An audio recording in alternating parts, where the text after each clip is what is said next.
Oh.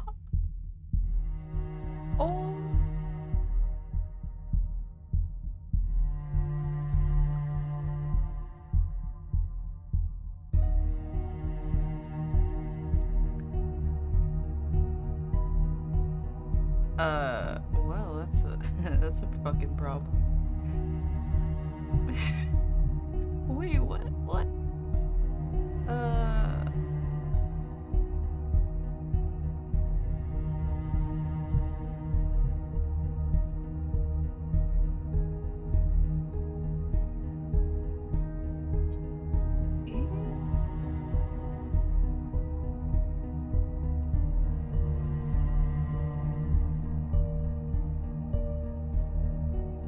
Okay, let me go to BRB.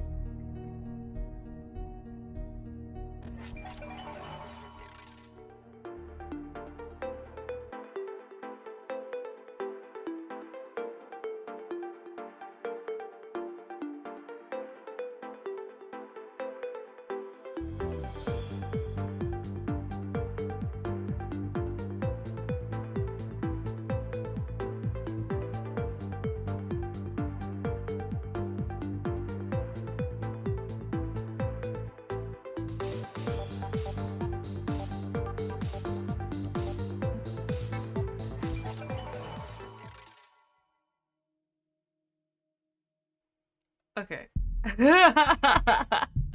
Ah, okay. Uh. I figured out what was the problem. Um. I'm trying to archive some things, and, in doing so, uh, I can't, I can't stream while I upload, so I had to cancel the upload. It's fine, because the upload's fucking huge. It's not that important. I have a lot of space. Anyways, good good afternoon, good evening, good day, whichever it is for you. My name is Echo Ptero, and I'm back with MAMIYA. I started a little early, because if I dilly-dally any longer, I might lay back down, and then I will not I will not get up. So, we're not, I was like, I'll just start. Good thing I did, too, because I didn't realize that upload was, caking my machine. Which,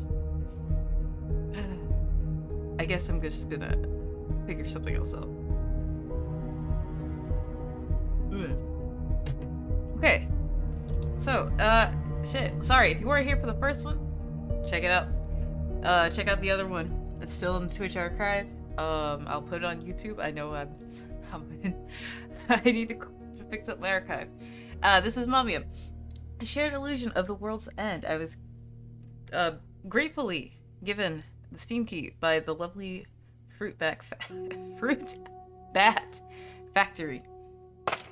The company who, made this. I say lovely game. It is it is a visual novel.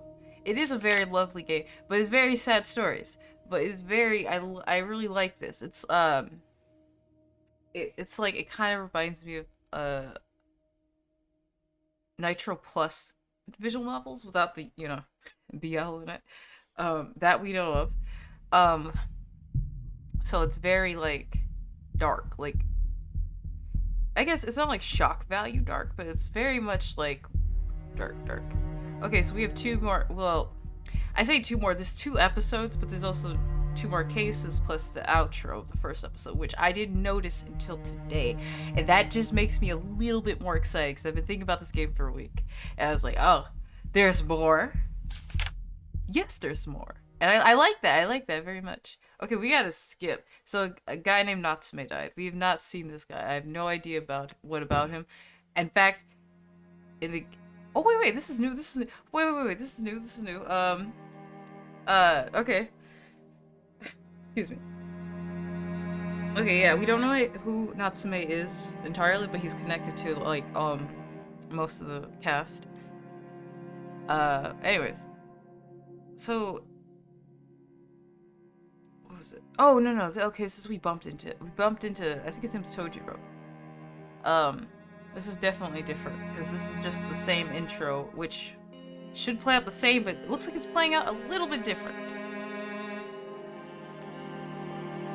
tell from her voice that he'd been crying. Okay, is there anything else that's different? Okay, no, that was the only different one. Okay, I don't remember. I don't remember entirely, but, we are... Take a seat on the left. Because I believe this one was Hazuki. Hazuki was up close to the coffee. Okay. I took a seat on the left. Let me just lower that just a wee bit. Oh, I need that too. I fixed Tangia, so now TTS. We will no longer have problems with the TTS. I'll sit next to you if you don't mind. Oh, sure. Feel free to. He is down. He's like sad. I kept gazing at the flowers that far ahead, waiting for the start. Oh, okay. We might get to skip because a lot of this is the same.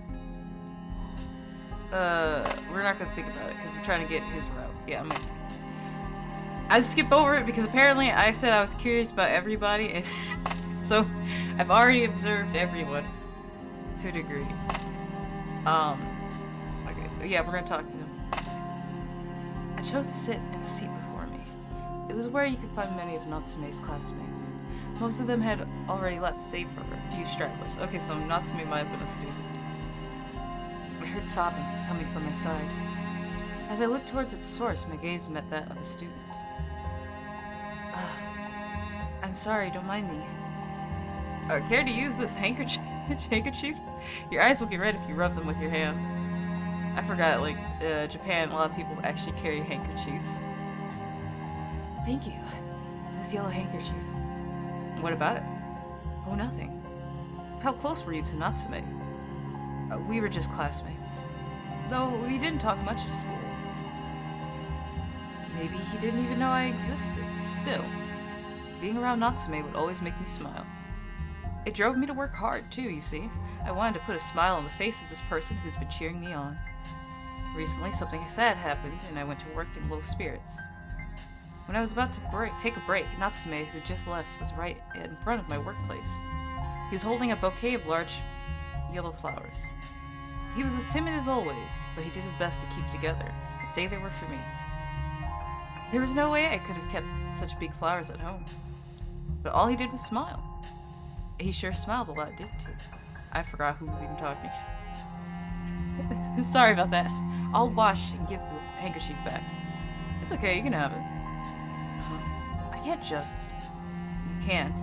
It's for crying for Natsume. That's sweet. Natsume. Then he just starts blubbering again. Music continued to flow, like a river never ending, roaring and cascading. Oh, we're actually at a river. I thought this was... I hate this river. On my way home from the funeral, I looked down at the river flowing below. Oh, we're Tojiro now. Okay. I thought we were still following Tojiro. It's so unclean and cloudy. I can't see any color in it. And it's loud. You don't have to stand here. It wasn't common for people to see me this annoyed. I let out a sigh and looked at the flowing surface. Even so, I couldn't stomach it today. Natsume, why? He was such a nice guy.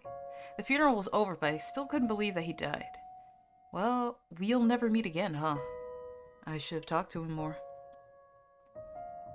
A message. Oh, an invitation to do karaoke on the weekend.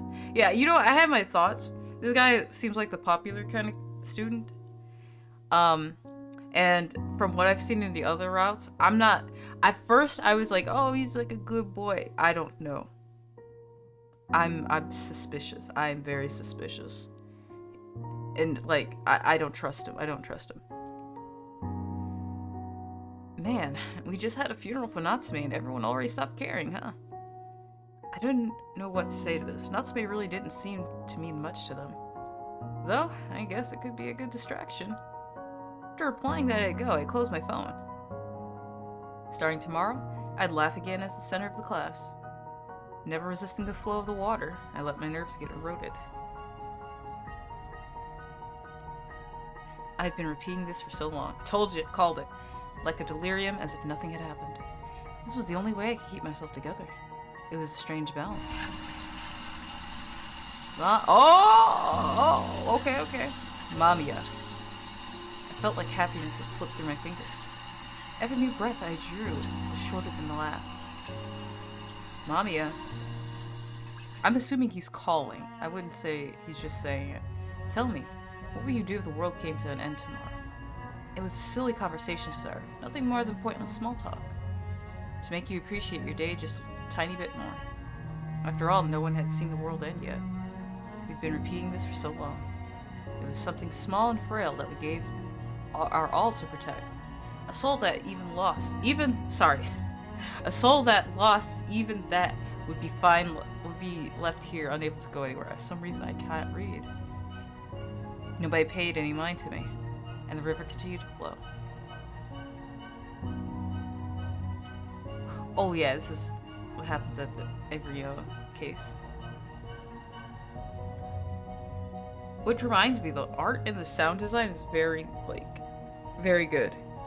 And I think there's like songs that play sometime. This is a very good visual novel.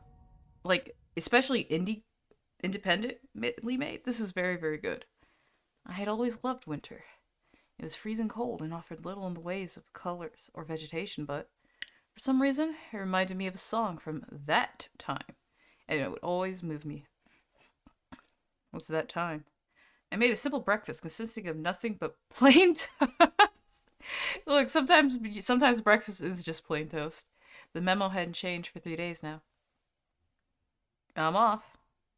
I proceeded to lock the door like I always did. When will they come back? And sighed as I looked at my old worn-out key. If only I had someone to have meals with. Oh. The descending elevator stopped on the way down. Oh, someone's stepping in. Oh, someone's leaving. Okay. See ya, Haruki. Oh, fuck! It's this guy again! I forgot! Okay, someone's getting on the elevator. Some fuck. Oh shit! I didn't think I was gonna have to deal with this guy again. Shut it. Love ya. Me too. Yeah, right. He's like, ugh. I'm just trying to go to school. What's up with this guy? Why would you French someone while getting on an elevator?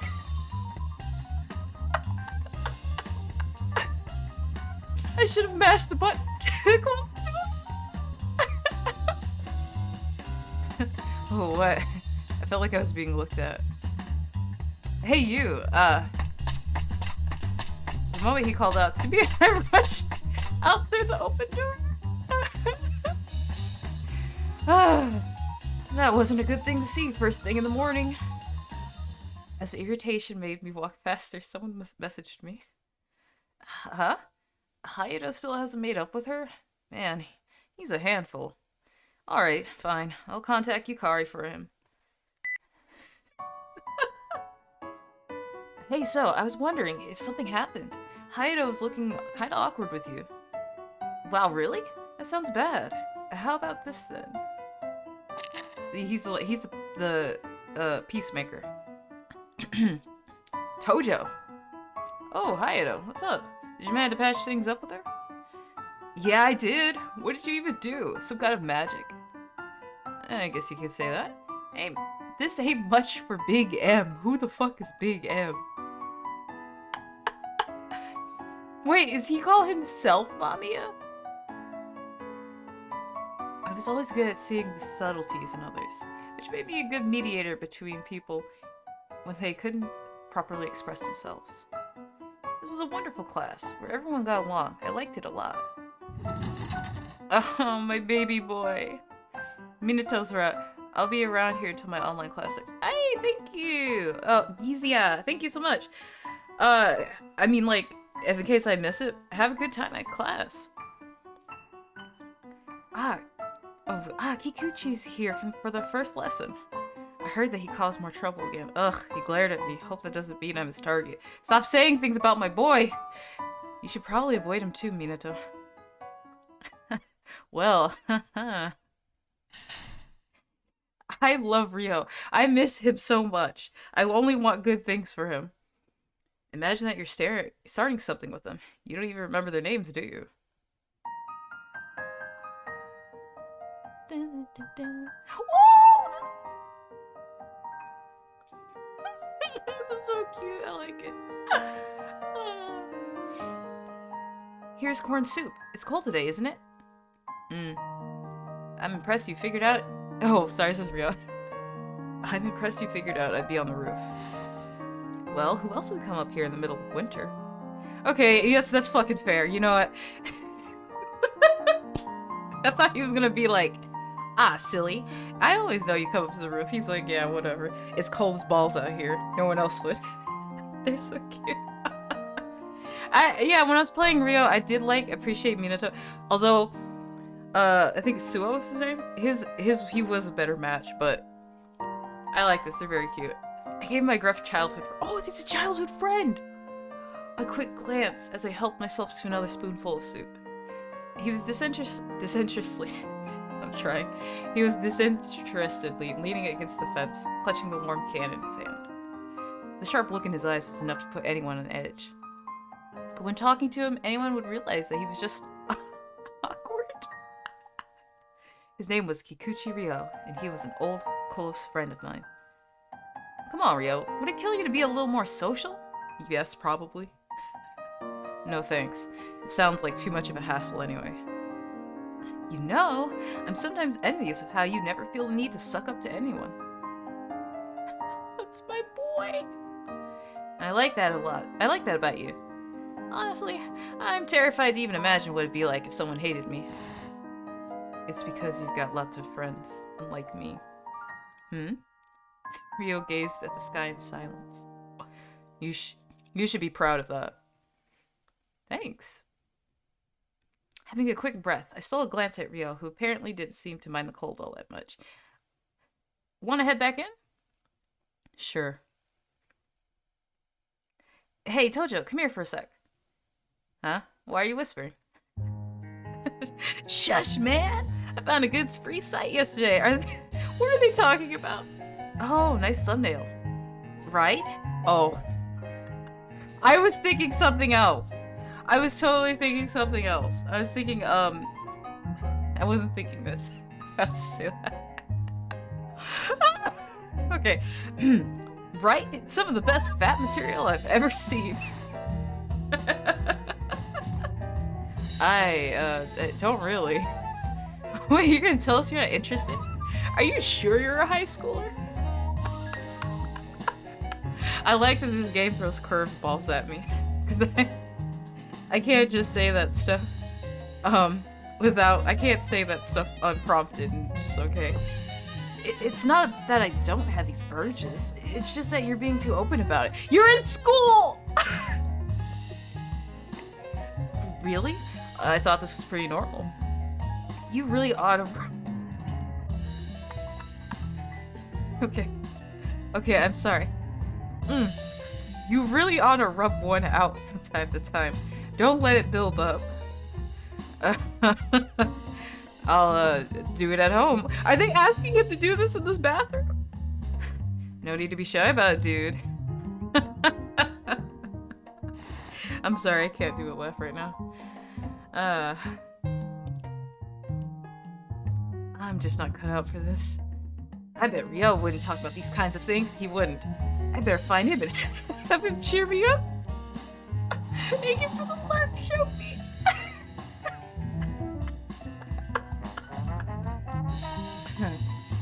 No one's here. Wait, didn't he say that he had his part-time job today? Haha, right. The wind on the roof was strong enough to send a shiver down my spine. Might as well head back. Uh-oh. Found you. Huh? Oh, this is gonna be his MAMIYA. It's gotta be his MAMIYA. Yep. Unless someone's doing parkour on the roof. I looked at the source of the voice and saw a strange-looking boy. Whoa! I finally found you, Tojo Minato. Me? The boy danced through the air before gracefully landing beside me. I've been waiting to meet you for a long time. Haha, thanks. Where do you live? Are your parents here in the school? I came to see you, Mineta. I don't feel like I'm getting through, actually. How do you even know me? I know you, or I might not. What's that supposed to mean?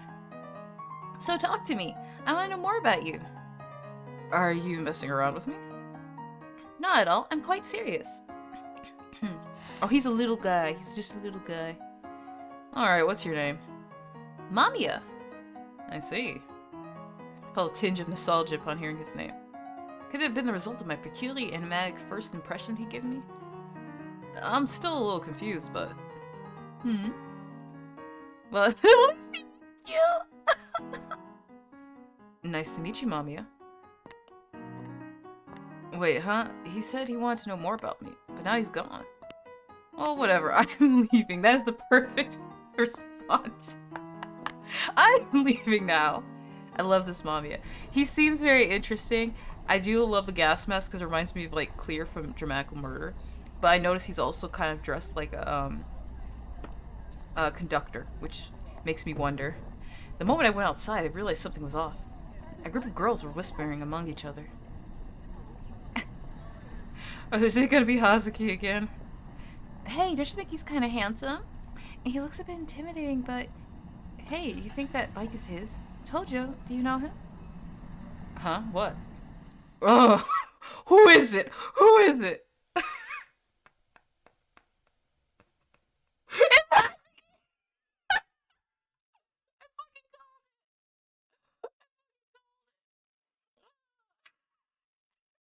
I'm actually glad I did Hazuki's route before Tojo's. Actually, I probably should have did it the other way, story-wise, because Tojo shows up at the end of his. But this makes it more funny. I was like watching Haruki. It is fucking... I love Haruki, don't get me wrong. But this is just funny. This is funny to me. Huh? Our ice pet. Pink hair, earrings, a mod's coat. He looked good, okay? The man sounded a mocking snort while twirling a cigarette between his fingers. Upon noticing me, the man made a muffled, ridiculing chuckle. Hey there, we met in the elevator. I'm really sorry, but I happen to be in a hurry, so... Where's Natsume? Excuse me? I waited ages for him, but he was a no-show, so I came to pick him up. Anyways, where is he? No longer here. Oh, right. I'd forgotten. It's great that you remembered, but please leave. You're being a bother to. Then you come with me instead. Huh? Why me? Is he someone you know, Tojo? Miss, no, I just... Please tell your friend not to smoke in front of the school. It's clear I'm not wanted. Let's bounce. Wait! Hey! The stranger ignored my yell and instead pulled me away from the street. What was that all about? The man was so forceful I had no choice but to give in, put on the helmet, and get on the bike. I'd never ridden one before. Huh? This is crazy! And how do you even know Natsume? Not telling you. What? God, now I'm even more confused. And so we ended up at... a pachinko parlor? You may have not noticed, but I'm underage here. Oh, Shopi's got a 7-star stream streak. Yay! Thank you for the 7-stream streak. Oh god. Shut the hell up and get in here already. No, I can't. I just... Look, no one's gonna find out. If they start asking questions, I'll scare them off. Huh? Take them to, like, a manga cafe or something. As the man opened the door, I found myself overwhelmed by a barrage of ear-splitting sounds. The man next to me went in like he owned the place and sat in front of one of the machines. Play. Huh? Me? Why? Natsume would play for me every day. He would. Did you also threaten him? He wasn't the type who'd do it by himself, but he didn't hate it either. So why don't you just play yourself? Ever heard of beginner's luck? Well, there you go. Now that you know what this is all about, go ahead and pull that switch for me. I'm fumbling because I'm laughing too much. I had no choice here. I just go with some pachinko, and this weird mod's coat guy would let me go. What? It's moving so much. What's this about? Whoa! Don't stop, man. Keep on pulling. Oh yeah, if you do a pachinko and you pull, the game requires you to keep doing it. If you don't, it'll just like waste your turns. Hey, Valian. I love their dynamic. Right now, they're rubbing on me. They're rubbing off on me here. I like it. I still don't trust. Sorry, I still don't trust Tojo though. Yeah, just like that. Come on, hell yeah. It's like he's coaching him. What? Check this out. We won big time. You rock, man. No wonder he was giddy and happy. Yay! The man and I exchanged a couple of high fives and kept jumping around in joy. I had barely any time to process what had just happened. This is kind of cute. So what's your name, kid? Tojo. I'm Tojo. Tojo. Gotcha. I'll make sure to remember it. Oh no. I planned for this to be a one-time thing. I'll be counting on you, Tojo. Ugh. After the incident at the pachinko parlor, the man offered to give me a ride home. I would hope he did. Now that I think about it, I don't believe I ever asked your name. It's Morichika. Anyway, I'll see you around. Oh? But here we go. Oh, but I thought you lived here. Huh? We met in the elevator this morning, remember? The woman I'm seeing lives here, that's all. Anyway, I'll see you around, Tojo. You healthy boy. I'm exhausted. Welcome back. Whoa, where on earth did you come from? Are you troubled somehow? Like you wouldn't believe. I got dragged into a pachinko place by a guy I never met. Well, I mean, technically you met.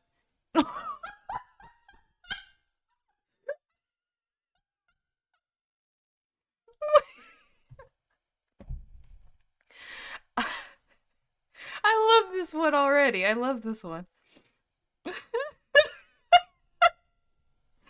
I'll kill him. You what? A kid like you shouldn't say stuff like that. I'm serious though. Okay, I get it. Just don't. You wanna come in? Change the subject. MAMIYA nodded.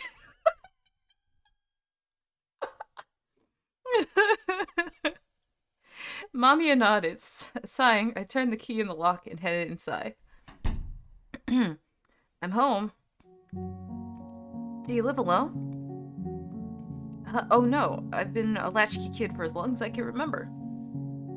A latchkey kid? Yeah, my parents both work and come back late in the evening. Oh, so okay, so they're here daily, but just not when he's here. Don't you feel lonely? Huh? Not at all. I could play a lot when I was in elementary, and I had after-school activities. I see. That's a relief to hear. I mean, I'm glad you weren't lonely. You're a good kid, Mamiya. Well, it's because I love you. Thanks. Thanks, I guess. Question mark. Huh? You won't be coming home tonight? Dad, too? I see. No, it's okay. I know your job's more important. Bye. Minado. I went out of my way to make Jiaozi. It's Jiaozi. Jiaozi? I can't even fucking say. I'm sorry. I've seen that before, and I think I know what he's talking about, but I just don't know how to say it. I made Jiaozi and everything. I'm gonna keep saying it, though. There was no way I could eat them all on my own. Guess I'll just wrap them up and eat them for breakfast tomorrow. Minado. Well, freshly made is obviously the best, but they got work to do. I guess I'll have to accept it. I'll eat them. What? I want them too. Mamiya enthusiastically suggested that, but... Okay. Okay. Okay. As you can see, I don't say much. The thing with this is, I feel like because I feel like either way, he's gonna perish. So I might as well humor the Mamiya. Because if I don't, I think we get less story. Are you sure you can do it? There's a lot. Quite sure. A ludicrous amount of jealousy lined the table. Following my example, Mamiya dutifully clapped his hands together. Holding his chopsticks in perfect form, he gracefully picked up a piece of jiaozi. But how was he planning to eat it? Would I finally be able to see the face behind that gas mask? Well, Mao, either way, he's gonna perish. You I believe because it's episode 1, I think he's a detective guy, isn't gonna save all of them. So I think after we get done with episode 1, we'll get the actual, okay, here's the route to save everybody. Because I noticed with Haruki, I kept going back and forth on his choices, and they only changed the story a little bit. So it's a game theory, okay? It's a working game theory. Mamiya lifted the jiaozi to his face. Huh? Which proceeded to simply vanish. Tastes good. Thanks. Oh, you can have some more if you want. I urged him to try another one, hoping to confirm whether or not my eyes were playing tricks on me. He's doing the Kakashi thing. Maybe I just blinked this time and kept my eyes open and... Huh? But just like last time, the jiaozi once again disappeared. I love jiaozi!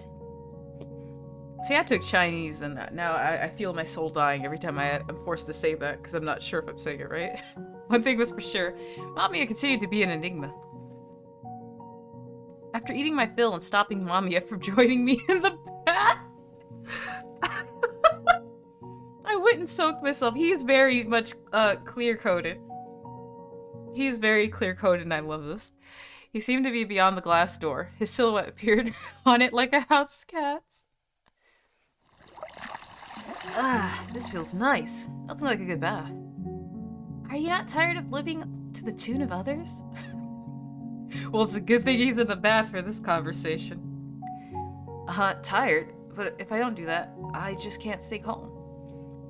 I'm not that strong, you know. I doubt I could handle taking on a color that stood out too much. Is he? Oh, because he was talking about seeing the world in colors. Oh man, I love him so much. Yeah, right? I don't want to be different. It scares me.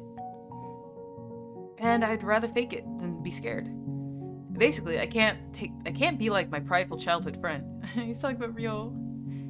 I lied down in the bath and soaked myself to the neck. Oh, that's nice. I'm scared of going against the flow by myself. Did he open the door? If you're scared, I will protect you. Hey, I told you not to enter the bath. I could sense it before, but Mamiya, this entity. I was the only one who could see him. It was the fucking claw-face. And he seemed to be like a whole lot.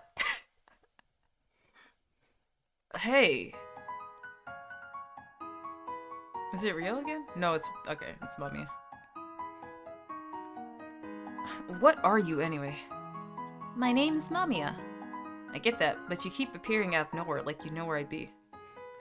It's to protect you from your enemies at all times. Oh, he's like a little bodyguard. Oh. Is that so?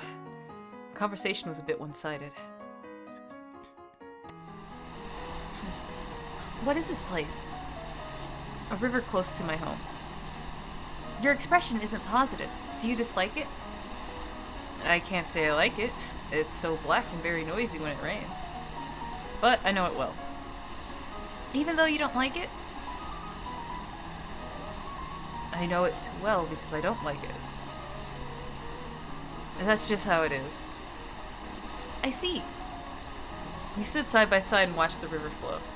This place was so noisy that I couldn't help but take out my earphones. Yeah, I know what you're talking about. Minato, what is that? It's a cassette tape. A device for listening to music. I know that much. I see, though, you can't listen to this anymore. Why's that? You want to try playing it? Oh, the tape's been... Yeah. What an awful song. Listening to it feels like someone's drilling a hole through my brain. That wasn't the song. The tape is just worn out. Well, tapes get worn out over time, and this is what happens when you play one too many times. So, what did you originally have on this one? Just an old song I recorded a long time ago. Was it your song? Yes, or rather mine and one other person's. Well, it's not like you can really tell that from the way it sounds now, though. Why do you still keep it around then? I don't know. Maybe I'm still holding out hope that I'll get to listen to it one day. Even though I know it's stupid. Is it him and Rio? I would cry if it is. Don't you think so too, Minato? Yeah. It sounds great in theory, but I wonder how realistic it is, or how good it even feels. What are you guys talking about the sexy again?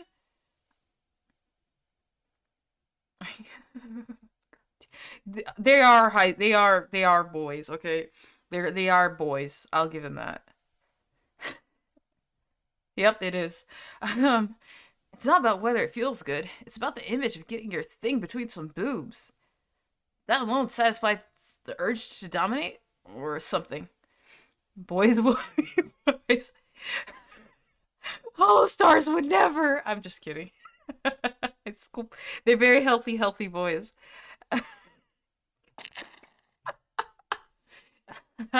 Sorry, I gotta take this call. It's for my part-time job. That's right. I have like people enlisted, so if I ever need to get out of something, I'll text and be like, hey, can you call me real quick? So I can get out of the situation. Right.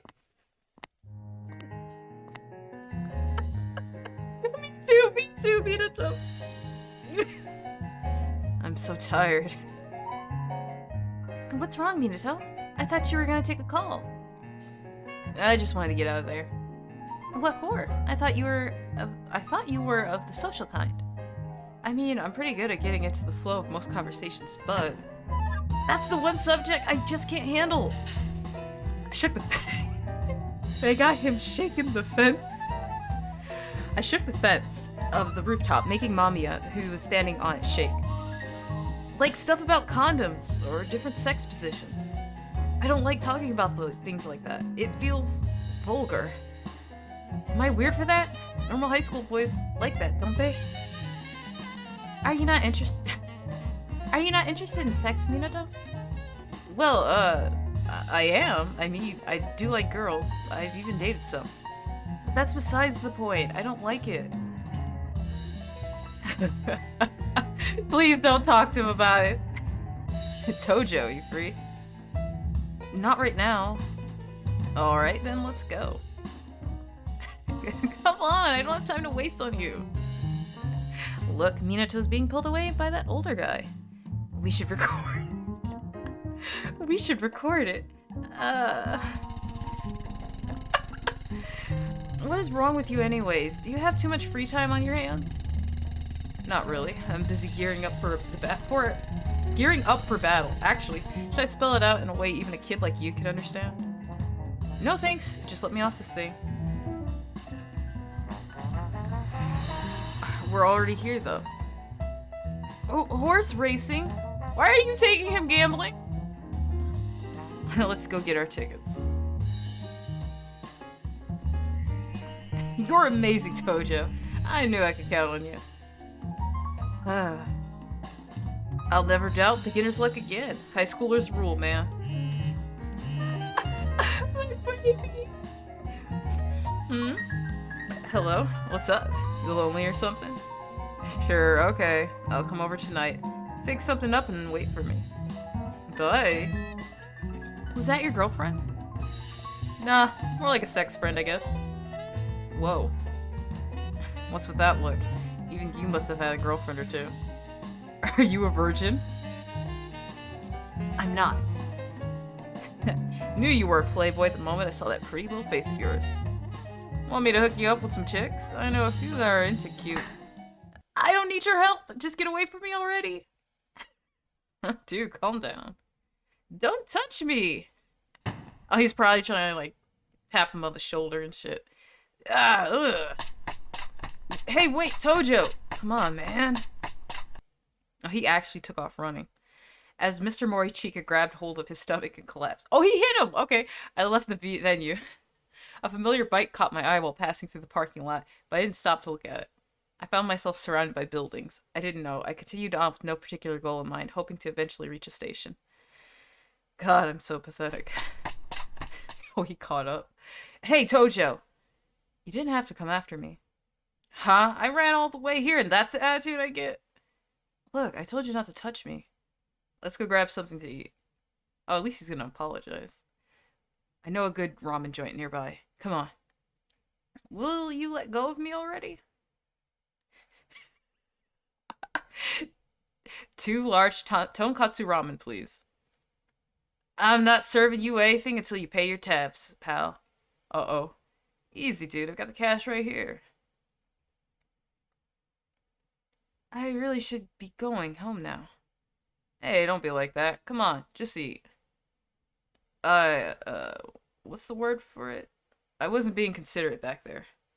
I think the most high schoolers would appreciate that conversation. It's just that I wonder how Natsume would have reacted. Oh, I briefly recall how he used to be in class. He never stood out, but he didn't really blend into the crowd either. A perfectly neutral classmate, one who was no longer with us. Hey, 2 large servings of tonkatsu ramen, coming right up. Go on, dig in before it gets cold. Alright.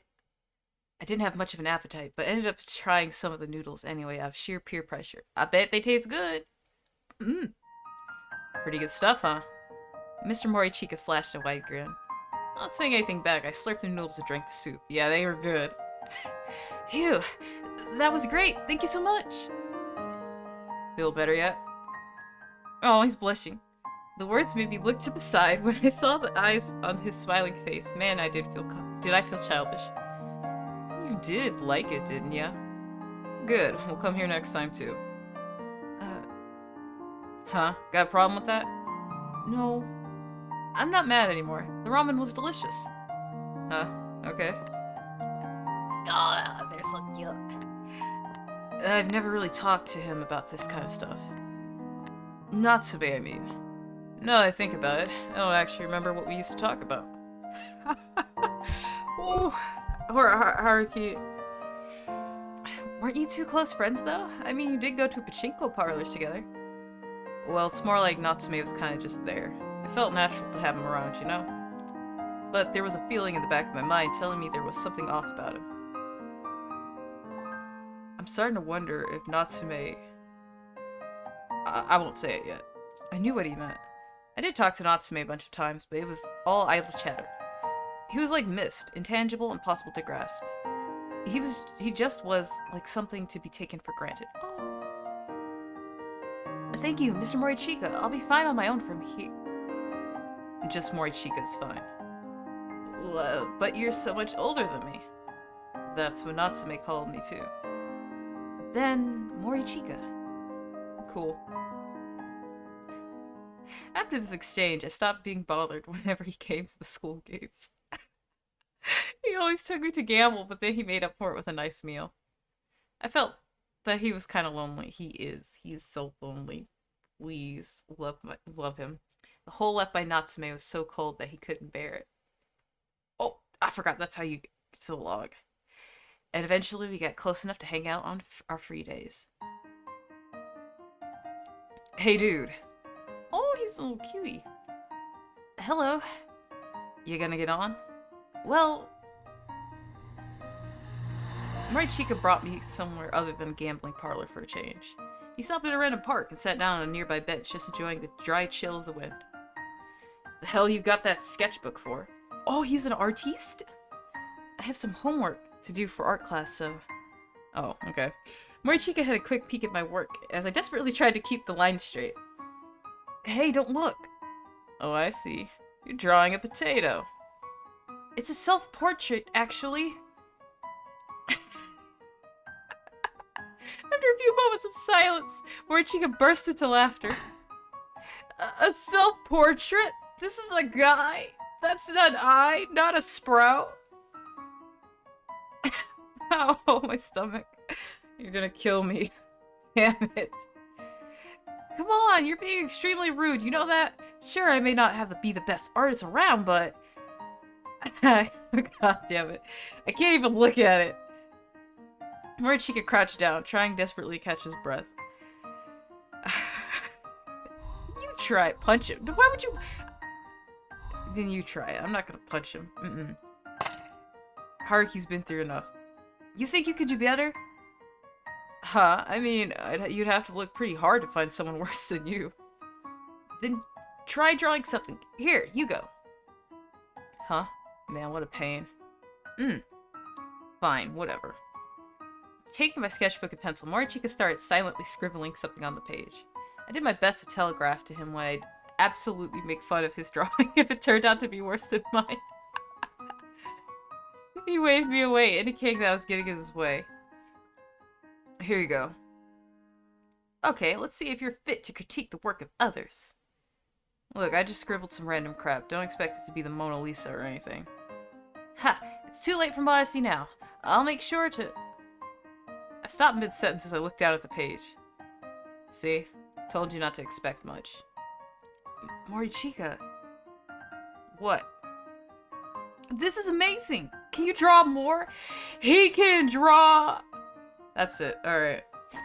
I'm adding Haruki to the harem of guys that I like. Huh? Why did you never tell me that you were this talented? I really don't think it's good enough to brag about. You think so? But still. What? Well, it's just that... What? You can't handle praise. Well, ain't it normal to not be able to draw your own face? I think, maybe. I want to see Haruki's draw. Yeah, I was hoping they would, like, show it up on here. Ah, that would be... I would love to... I'd love to know. Well, I want to know what he drew. First of all, they didn't discuss that. He just said he scribbled, but, you know. Huh? Why is that? Well, the face you see in the mirror isn't the face other people see. I could tell he was talking about a modeling kind of thing. But I wanted him to say something that would make me feel better. Oh, right. Remember Tojo. I guess everyone's different. You just change the angle and the person looks nothing like before. Ain't that obvious? Face ain't something that can be settled in just one piece. See, Haruki's talking about, like, the actual 3D geometrics, but Tojo was hoping he would say stuff about, like, the psyche and, like, the inner mask and whatever. Psychology stuff. His words touched me like few things could. Morichika. Resolving myself, I took in the cold air. I couldn't talk about it here, though. At a place with others around, I could only present that side of myself that wouldn't stand out. Again, take him to a manga cafe. Yeah, I'm starting to like Tojo, but again, I'm holding on because there's always some type of twist. There's a twist. I don't know it yet. But I did have that about Haruki. I had the opposite with Haruki. I thought he was going to be kind of like a... Well, I called him a hoe. But I thought he was going to be like that, and he ended up actually being a sweet person. Which is like, alright. The core of me that I didn't want anyone to deny. You want to go to school? There's a roof. I like going there a lot. Not many people around. I felt most at ease at. Are you dumb? I'm not a student. I can't go there. Yeah, right. Oh. Well, he'd have to get like a visitor's pass or something. The smile on his face made me snap out and hang my head. He was right. I felt embarrassed for rushing to be understood the way I did. Instead, I cracked a full smile and looked right at me. Let me take you to a place I like. Haruki. Haruki. Morichika opened the door. Fucking knew it! I knew it. And my senses were immediately overwhelmed by loud, up-tempo music. Colorful lasers dance all over the place, blinding me like a mole. Is this? Did you just bring me to a club? What? Whoa, what? Never been to one before? What am I even supposed to do here? Just enjoy yourself, man. Haruki, it's been ages. Out of nowhere, a girl in a Skippy outfit interrupted our conversation and flew into Morichika's arms. Her sinuous motions made me gulp. Hey, Morichika? Huh? Morichika? I completely lost sight of Morichika in the crowd. He dipped on you, I'm sorry. Enjoy myself? How? All around me, young men and women were shaking their bodies to the rhythm of the music. However, I felt too overwhelmed to actually join them and ended up gravitating toward the center of the room. Boom, boom, boom. I'm fucking joking around. Oh, let me turn it out a wee bit. A wee bit. I felt like I'd wandered into another world. I forgot how loud the music can kick in. I don't want it too quiet, but at the same time, I don't want to be fighting with the audio. Alright. Here you go. Ooh! Be careful, be careful, be careful. Oh, thanks. She was offering me a paper cup. Taken in by her smile, I drew the cup to my lips. Ugh! Is this alcohol? Of course it is. I'm underage. Me too. I'm 15. But everyone else is doing it, and besides, it tastes nice. The pink liquid was like a mild and sweet juice. Oh, what's mild mean? Well, it does taste pretty good. Hearing me agree, the girl let a chuckle. She then took a long, hard look at my face. Wow, you're pretty handsome. Huh? Really? Stop acting like that. Maybe it was just me, but her eyes looked kind of dewy. Pink and cyan colors illuminating her slender nape. Oh, he's talking about her neck. Okay. You too? And just like that, a girl below my age ended up drawing me into the unknown world of adults. Her glossy lips pressed against the edge of her cup, and my heart skipped a beat as I watched the alcohol slowly trickle into her tiny mouth. What's your name? Minato. Minato? Wow, even your name sounds cool. Is this your first time here? Yeah. A friend brought me along, but I have no idea what to do in here. Oh, that's easy. You just gotta go with the flow of the rhythm. And occasionally hit up a few strangers for a quick chat. Like you did with me? Well, aren't you having fun? Well, talking to you is pretty fun. You're so cute. Huh? Hey, wanna ditch this place and go somewhere else? Excuse me. Just the two of us. What? No, you'll never find Morichika. The girl pulled me out of the corner as we made our way through the dancing crowd. I caught a brief glimpse of Morichika kissing that girl from earlier. As we stepped outside, I allowed my lungs to be filled with the chilly air of the streets. Compared to what it was like inside the club, the difference was day and night. Hey, hold up a second. Minato. Oh, she kept, was it kabe-donning him? As the girl kept tugging on my arm, I ended up losing my balance. Oh, he fell. Before my brain could process what was happening, I felt something warm and heavy pressed down on me. An empty back alley. Dragged into some deserted alleyway, I ended up... Oh, he fell, alright. I ended up making out with a 15-year-old girl I didn't even know.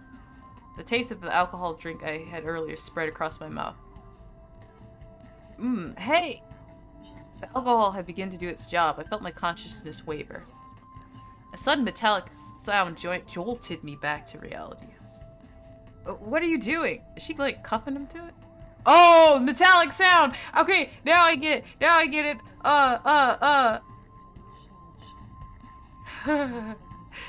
You don't want it? I mean, we've just met. I don't even know you. No, Minato, get out. I thought she was gonna, like, take a cigarette out and, like, show she's a smoker or something. But she's going for that. We'll have time for that later. The girl didn't stop. Oh, no. Stop. Time appeared to grind to a halt, and I blacked out. Is he, like, a lightweight? Because I'm gonna say he only had, like, a cup. Unless she... Oh, wait! She might have, drugged him. Maybe. A familiar ceiling. Hands touching me. Unfamiliar emotions. Nausea. Oh, the sensation of alien flesh. Stop it. My body twisted and contorted by itself. An indescribable shudder rose from the pits of my stomach, paralyzing me. No. Someone. Minato! I looked up and saw I was wondering when he was coming back. I looked up and saw Mamiya looking down from the roof above. Why are you on the roof? Seeing him finally brought me back to my senses.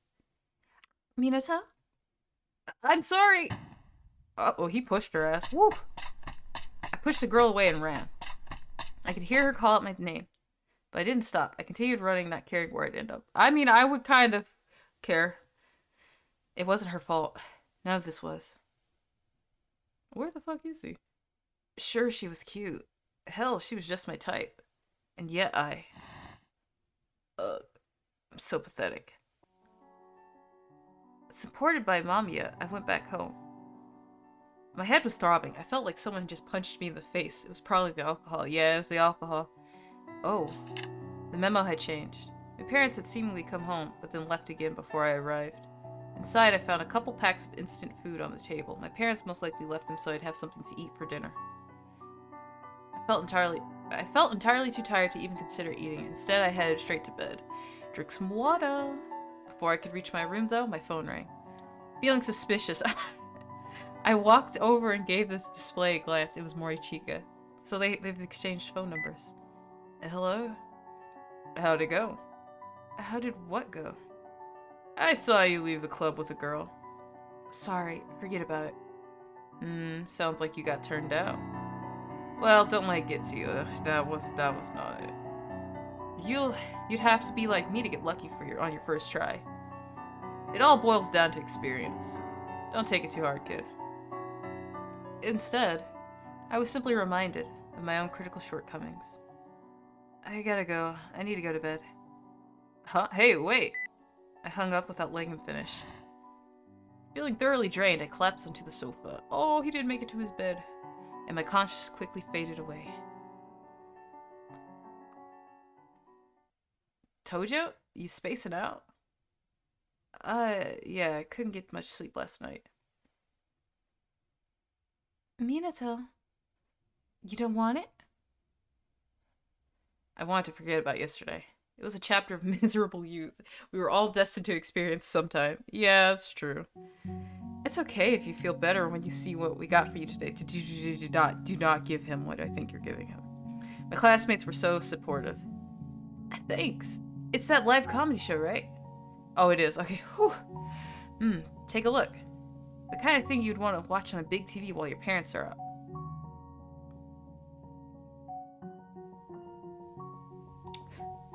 As the two were grinning wide, their faces seemed weird.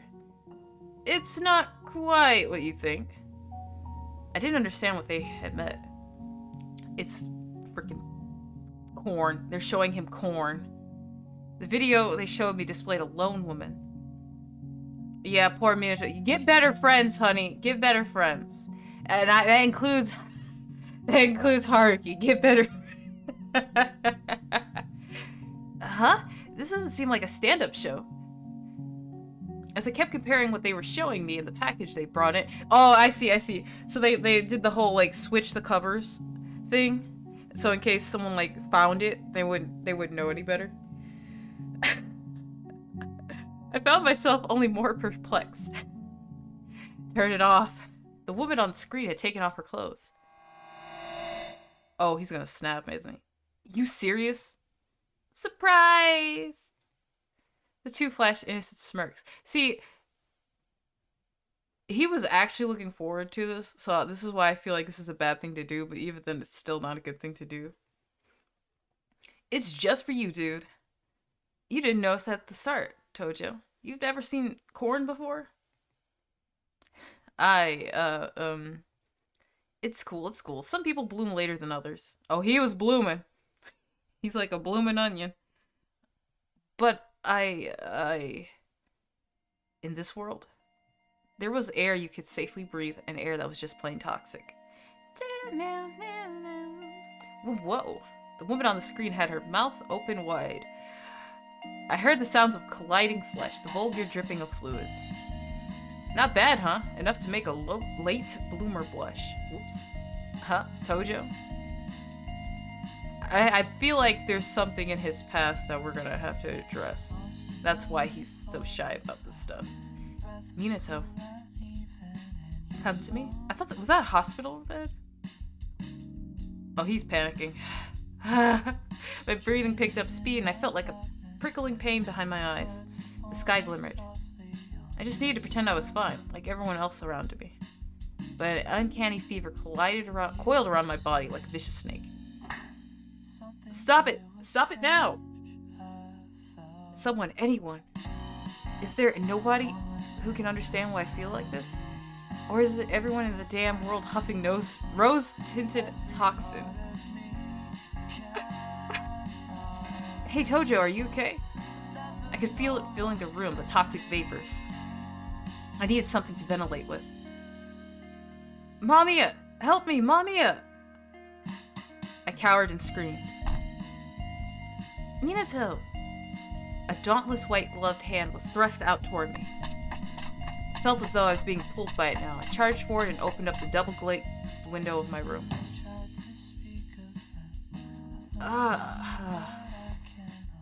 Listen, Minato. Breathe deep. Breathe slow. I followed Mamiya's instructions, feeling the fresh air fill my lungs. I couldn't breathe. It was okay. Huh? Why'd you open the closet? Huh?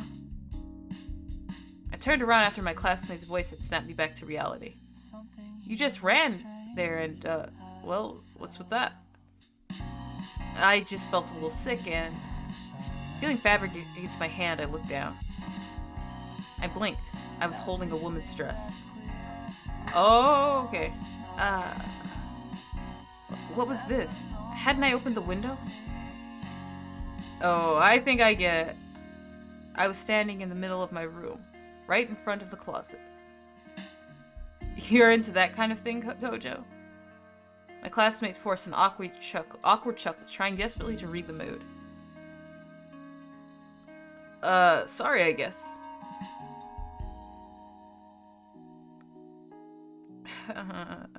Get some better friends, honey. Uh-oh, they told everyone, didn't they? Good morning, all eyes in the room were instantly glued to me the moment I walked in. Huh? Confused, I went to my desk. What I saw on it was a bunch of photos that made the very blood in my veins freeze. I read that wrong, whatever. One picture showed me in a skimpy swimsuit. Another had me pushing up my breasts in a sensual manner. There was even a photo with me spreading my legs wide apart. Huh. I have to get rid of them quickly. Oh, what's going on? I have no idea. I tried tearing them off, but my hands were shaking too much. I tried scratching the transparent photos off with my nails, but they broke before they could reach. The class went on uninterrupted, wow, with all the other students remaining thoroughly indifferent to my desperate struggles. Then again, even if I did manage to get rid of the photos, there was no way I could actually pay attention to the teacher, not after this. The very thought of having to sit in one place for a whole hour without saying anything felt like borderline torture. Even in this moment, there were people texting me things about me. Others no doubt snickered as they watched me panic. They had completely rejected everything that made me who I was. I'm not like the others. Oh no. Okay, now I'm like, okay, I'm a little confused, but I know they're gonna explain it. So I think I don't know. So I'm just gonna keep going. It was all a dream. Oh, he had a nightmare. It's not a dream, honey, that's a nightmare. Yeah, man, right? I could feel my heart jackhammering in my chest.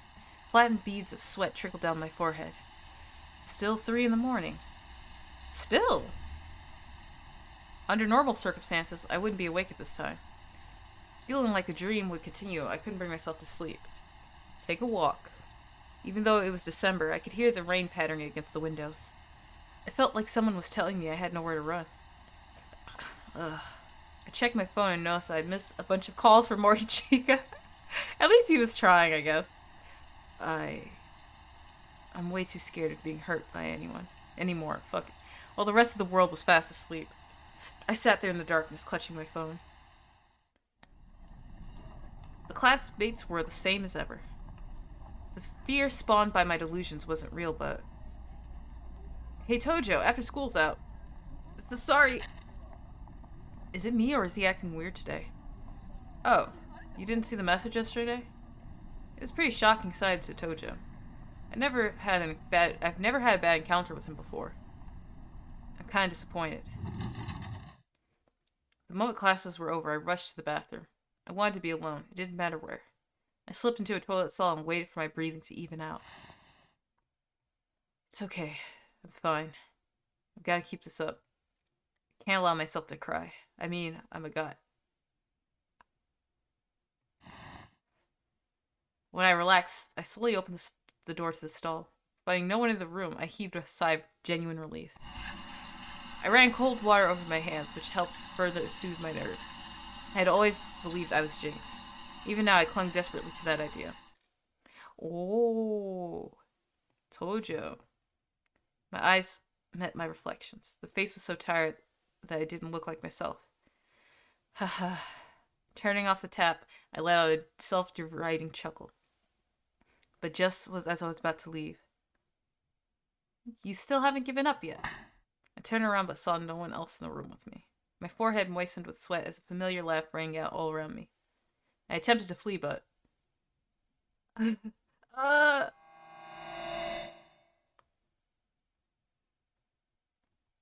Yeah. Okay, see, that looks like the guy that showed up in everyone's, but I don't know if that's just like his split personality or whatever, or that is actually another fucking person. Hey there, Minato. All of a sudden, my reflection... Yes, okay. Leaned out of the mirror with a twisted smile. What? Why am I... You? Well, that's uncalled for. It's the other way around, Minato. You look like me.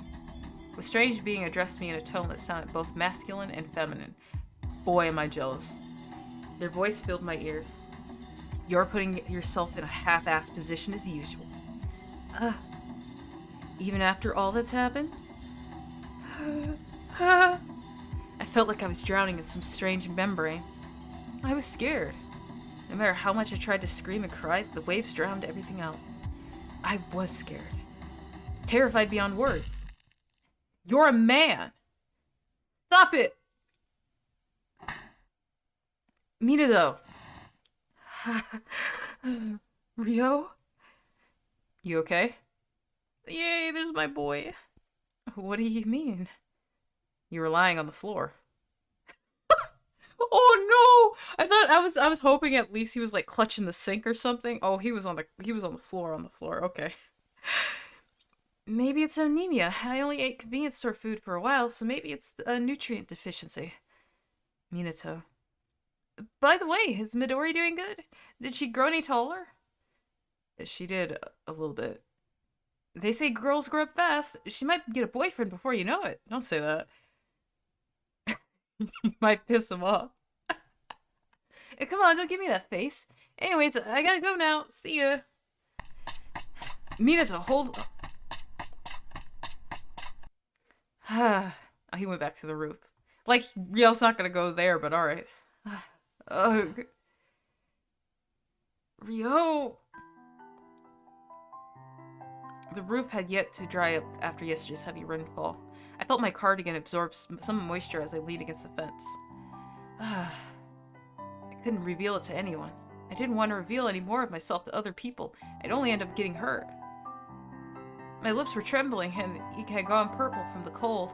That didn't stop me from touching them to the metal railing. Ugh. My brain could no longer process anything in this cold. I can't take this anymore. My shoulders felt heavy. The air was torturously cold. And yet I couldn't muster the strength to move away. Oh, we're back here again. I ended up coming all the way here without even realizing it. To the place I supposedly abhorred. I did not say that right, but whatever. The second of the river felt almost deafening to my ears. It was no doubt the result of yesterday's rain. The rain had carried all sorts of dirt and mud along with it. Even the water level had risen. I lived in the town where this river flowed. Minato, you yourself must have known this all along. They would not accept you as you truly are. I know! That's why I always tried to play along. Oh, music's kicking up very loud. I let out a shout without realizing it. But Mamiya showed no fear and came closer. The dirty river was flowing still. Do you fear that which has been... Do you fear that which has been fully blended? Oh, we are really going through this. Because now's the part. I like that... Okay, see, like, he's over here with his, like, little conductor hands. What do you mean?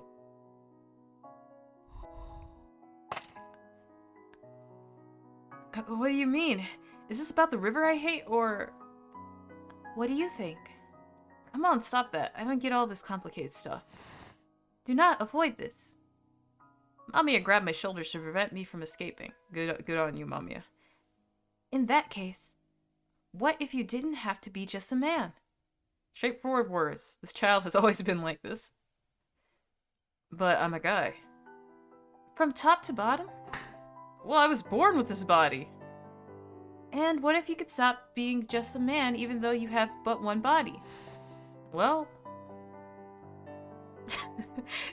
After that little conversation coming back to his, like, face like this... People like that are fine by me. It sounds like a good future. So, I don't know what the second one's supposed to do. It sounds like a good future. One I'm kind of jealous of. I am talking not of the future, but the present. Give it 5 years or more and it may just be like that. But it's not now. It's the Heisei era. There aren't people who can make such distinctions. You care so much about what others think. Does that also come from your body? Who knows? Silence continued for a while. Minato, you do not have to fear anything. I love you. And I guess this love is supposed to calm me down? I get it. I went crazy and you're a delusion I created. Love from a delusion just makes me feel empty. I am no delusion. Yes, you are. Fuck you mean, yes, I am. No, I am not. I love you and would do anything for your sake. Those words made the blood rush to my head. He's gonna get mad.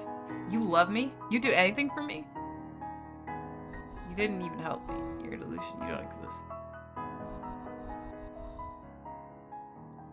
Ooh. Mamiya didn't come to help him when he was really freaking out. Ryo did, which is something. Let's say that one. Don't make me laugh. You've never done anything for me. You didn't help me once. Minato. Try and fix this then. I took out the cassette tape. Let me listen to the song one more time. You can't do it, can you? And it's all because you're a convenient That's it. Very well. In exchange, promise to blend with me and become Mamiya. Huh? What do you mean? Become you? There's no way I can. When it all blends together. He moved the conductor's baton. Oh, he has a baton! Something within the muddy stream began to move. It becomes indistinguishable. The walls of the water met and canceled out the unpleasant sound. God, there was now order and command. Was this Mamiya's power? To take things that are hard to understand and acceptable to the masses and elevate them to an art form?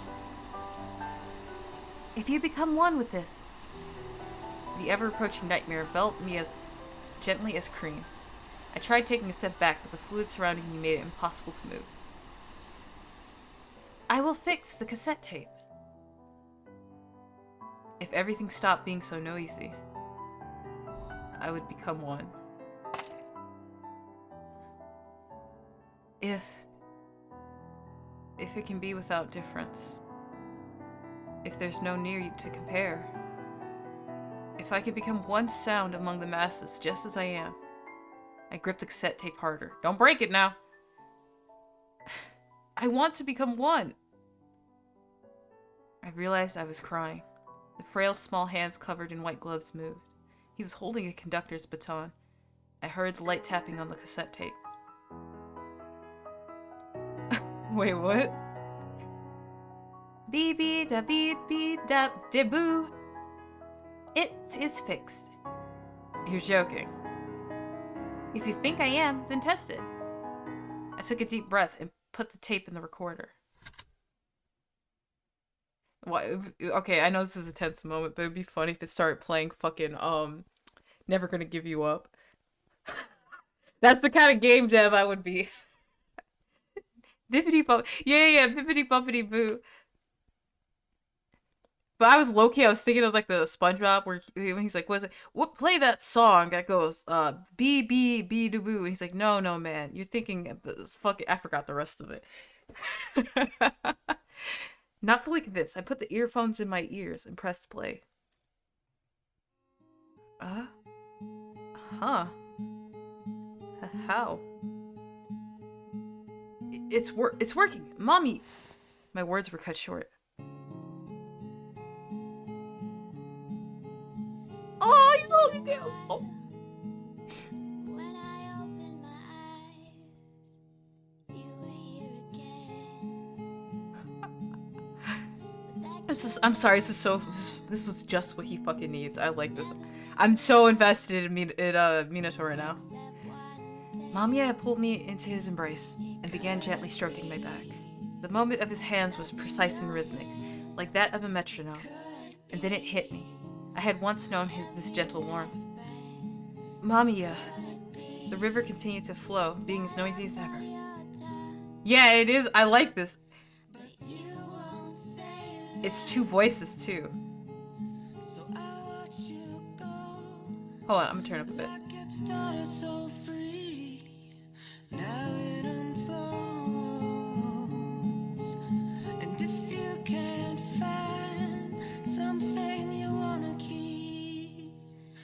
Then you will truly know it could be locked up in your head. It could be. This is very cute. Every last breath. It could be tied up on your tongue. But you won't say love. The soundtrack. What the fuck?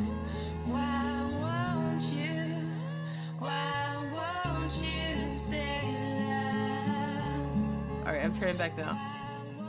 Oh my god, I hope this is a soundtrack. I want to cover this. I know, it's... Anyways, let's keep going, I'm sorry.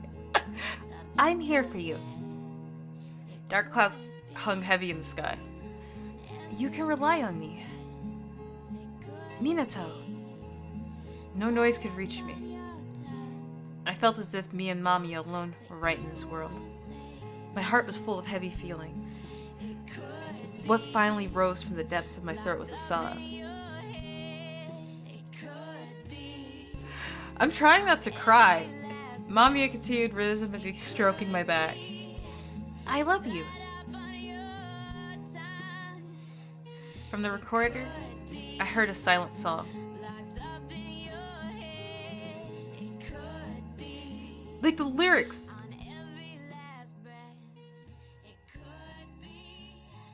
Oh, I think it's... Okay. It's fading out.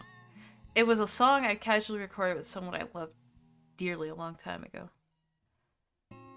He was good at music and had created this on the spot. Yeah, the lyrics. Yeah, like, okay, so, for you guys... Sorry, I've been messing around with the fucking volume. Because I'm not sure, if, the sound... Like, I did lower the sound in the game a bit more, but I can hear it.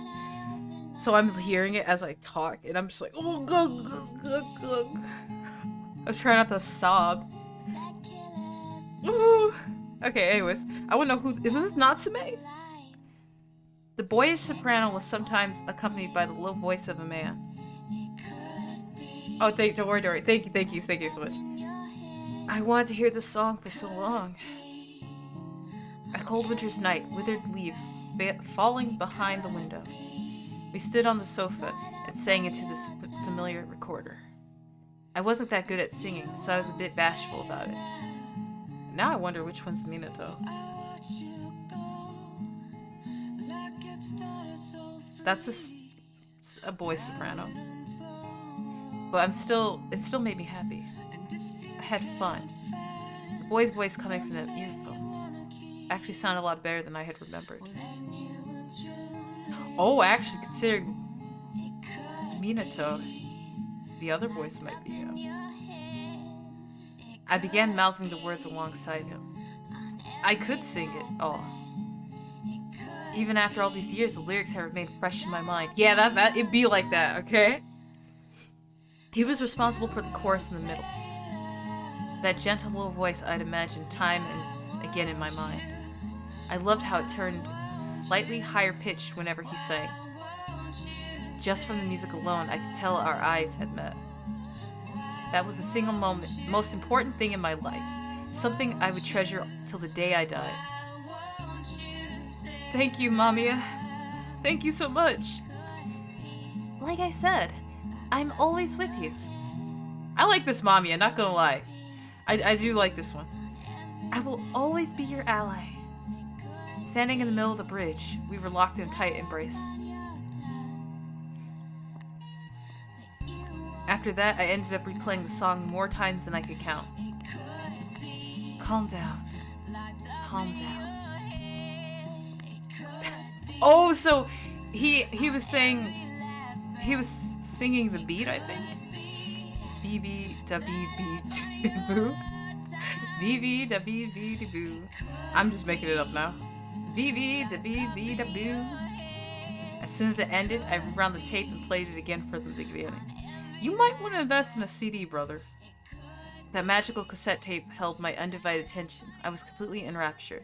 I knew that if I stopped paying attention to it, I wouldn't be able to hold it together. Oh. Oh, Midori! You're going home already? Midori turned away from the 5 o'clock children's program to give me a brief look. On TV, a group of cheerful cartoon characters were singing a song. The memory of watching something similar during my childhood filled me with an odd sense of relief. I'm sorry, Midori.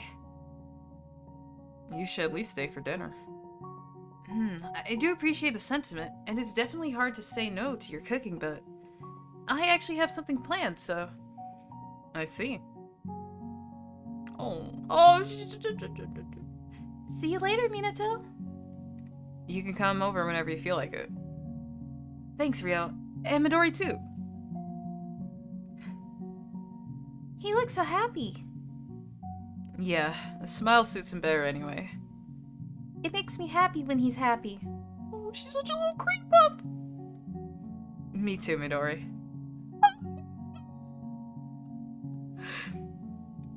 I'm back, Mamiya. Yeah, Midori. Oh my god, the precious little cream puff. Welcome home, Minato. Give me just a moment. I'll fix up something for dinner right away. You literally just stepped through the door. At least take the time to catch your breath. No way. I want to try my cooking as soon as possible. I want you to try my cooking as soon as possible. Damn. I butchered that. Bee-dee-da-bee-doo-boo. Bee-dee-da-bee-doo-boo. Bee-dee-ba-bee-dee-boo.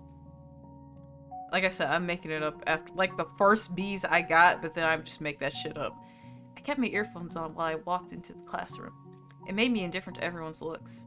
I could focus on the music and nothing else. Mamiya was protecting me. The cassette tape felt oddly warm to the touch. I'm starting to wonder. Is he wearing the girl's uniform now? Because I was like, none of the classmates are going to do anything. Obviously, Ryo's a supportive bitch, and Midori's she's too much of a summer child to be mean. I don't think she's got an evil bone in her body. Like, she's out here protecting ants. But this boy will do. He's gonna call him out. Hey. I ain't got time for this. Oh, no, his headphones. Take those damn things out. Huh? Oh, he's probably been trying to, like, flag him down and that shit. Come with me. You can have this. Morichika gave me some warm cocoa. Oh, the warm cocoa. He kept one eye on me while gulping down his coffee. Are you too big of a man to have some hot cocoa? The hell happened to you, man? Come on, talk to me. I'm assuming he hasn't talked to Haruki for a while. I'm sorry. Hey, I'm not blaming you for anything. I just... Can I drink this cocoa? Sure. Sure. Cutting into Morichika's sentence, I drew the cup of warm cocoa to my lips. The taste was difficult to tell. It's hot cocoa. What the fuck? As I slowly looked to the side, my gaze met his. He widened his eyes but waited for me to speak first. What's wrong? Morichika. Sorry, that's too deep. Morichika, I'd like to ask you a favor. Oh, now he's buttered up. He actually smiled for once, as if he was trying his best to be considerate. Haruki be all grumpy and frumpy until you need him for something, and he's all like, okay. Averting my gaze, I went on in a low voice. Introduce me to some girls. Oh, sure, no problem. Is that all? Relax. It'll go easy, especially for you. I know a babe or two that I would kill for. That's not what I meant. I want a girl who'd become sex friends with me. Oh, yeah. You don't... Yeah, okay. You said earlier that you knew a girl that was into guys like me. Hold on a sec, Tojo. I mean, we'd just be fooling around, you know. Everyone does it these days. Sorry, man.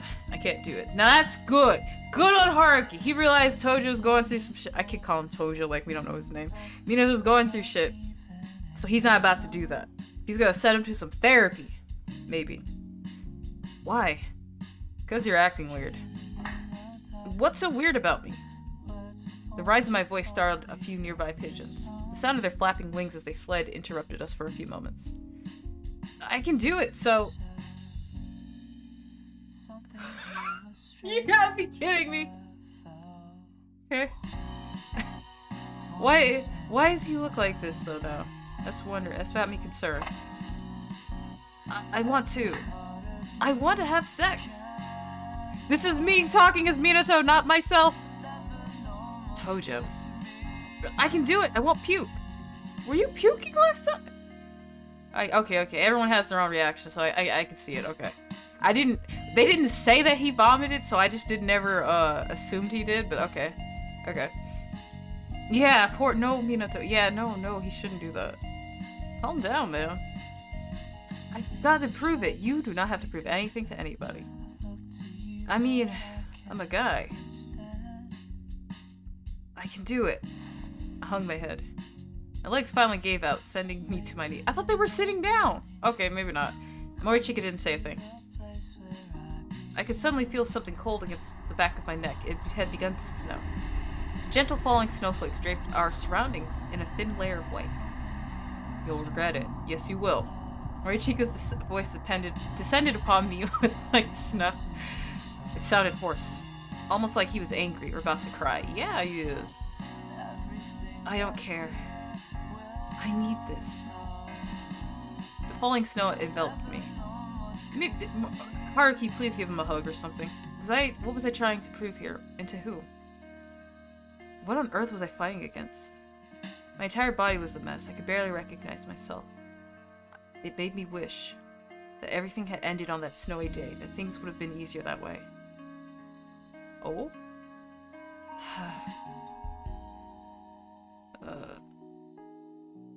Is he having like a anxiety attack? Ugh. Or like a really bad headache. Ugh. Ever since then, I had cut off all contact with Morichika. Oh, why? I had stopped answering his calls and even blocked him on my phone. No! It'd been yet another day of my parents not coming home from work. I holed myself up in my room, shut the curtains, and listened to the cassette tape. It was all I did. The water came to a boil. Whoosh. Its low rumble reminded me of the sound of an earthquake. Or that river that I so despised. Ugh. Stop punching the wall, dude. You need to... I kept punching the wall over and over again. My lips had long since lost all color from the amount of times I bit into them. Yeah, he needs some therapy. You sure are good at noticing the things around you, aren't you? Hell, why are you all so blind to it all? I'm not perceptive. It is the world that's too much of a mess. You don't have to be sensitive to want to run away from here. Oh, here's Mamiya back. Haha.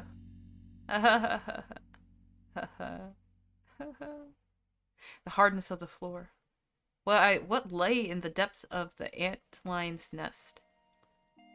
The smell of dead fish. A place where my heart could feel at peace. I felt sleepy. Nothing had changed. I couldn't remember my mother's scent or my dad's height anymore. Hey, I did it. I finally did it. This should be enough, right? Listen to me, jeez. I kept repeating it. What's going on? I muttered it to myself almost like in a state of delirium, as if nothing had happened. I knew I would fall apart otherwise, and I would no longer be able to maintain this delicate balance. I couldn't protect that simple, mundane love. I couldn't protect myself. Mamiya, tell me, what would you do if the world came to an end tomorrow? Yep, we're at the end. It was a silly conversation starter, nothing more than pointless small talk. Oh, wait, now it's clicking. Is he doing what I think he's doing? Most would eat their favorite food, buy all the things they ever wanted, or spend a usual day with their families. It was only meant to make you realize what truly mattered in life. Sad emoji! I'm not ready! To make you appreciate your day just a tiny bit more. After all, no one had seen the world end yet. The music continued to play, like a flowing river. It felt like happiness that slipped through my fingers. Every new breath I drew was shorter than the last. Mamiya. Yes! Are you there? I am. You really did stay by my side until the very end. You supported me when no one else did, just like you promised. Are you done? Just a little more. I want to listen to it just a while longer. I filled up the bathtub while the song continued to play. I started humming it by instinct. I kept on repeating it over and over again. It was a tiny, delicate thing I tried desperately to protect. Yet having broken away from even that, my soul now lingered in a limbo where nowhere else to go. The tape continued to play its joyful melody. From a time when you still couldn't tell if I was a boy or a girl. I wanted to meet that old self of mine one last time. And once I did, I'd feel content. Thank you, Mamiya.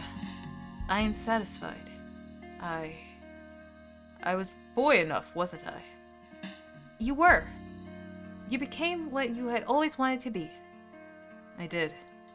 It's all fine then. Let us go now, Minato. To the infinite Fuck, I still don't know how to say this.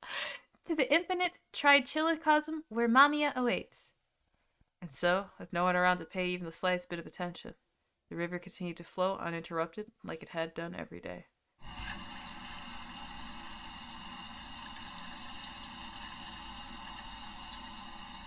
Oh! Inside the dimly lit bathroom, Tojo's Minato's face looked beyond peaceful. Yeah, right, Shobi. As soon as I said, "Oh, we're at the end," it clicked in my head. I felt so bad because I'm sitting here like reading his lines, all like, dumbfounded. Oh no, my boy. And I was really feeling a connection to him too, because of his we'll call it a dilemma, because we still don't know 100% of his past, but you know. I need to get that flag out. Yet in sharp contrast with his expression, the blood gushing from his wrists painted the water at a menacing hue of crimson. I wonder how's the detective supposed to get here, though. I picked up the cassette tape by the bathtub and put it on. Oh, he's already here! And put on the earphones. After rewinding the tape until it clicked, I finally pressed the play button.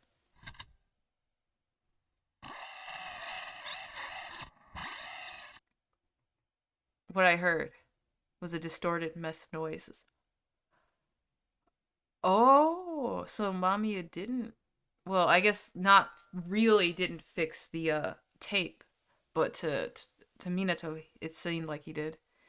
Hardly even deserving to be called a song. Yeah, there he goes. Tojo Minato. Why? You weren't supposed to die. Once more, I'll go to the church again. I won't give up. Okay. I'm sorry for everything I ever said about you, Minato. You're probably one. They're all kind of turning into my fave, so I'm not gonna say he's my fave, but he's definitely a good boy, or good they. He's a good they them. All right, I'm gonna skip. See if anything new happens. No. Okay.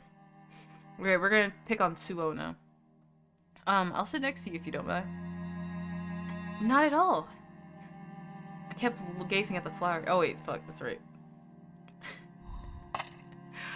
Oh, you precious child, I'm sorry. You not so much, but I'm so sorry for everything I said. Wait, casually look around, go outside. Let's see. I don't even want to disrupt that data, because now it just feels like that's Minato.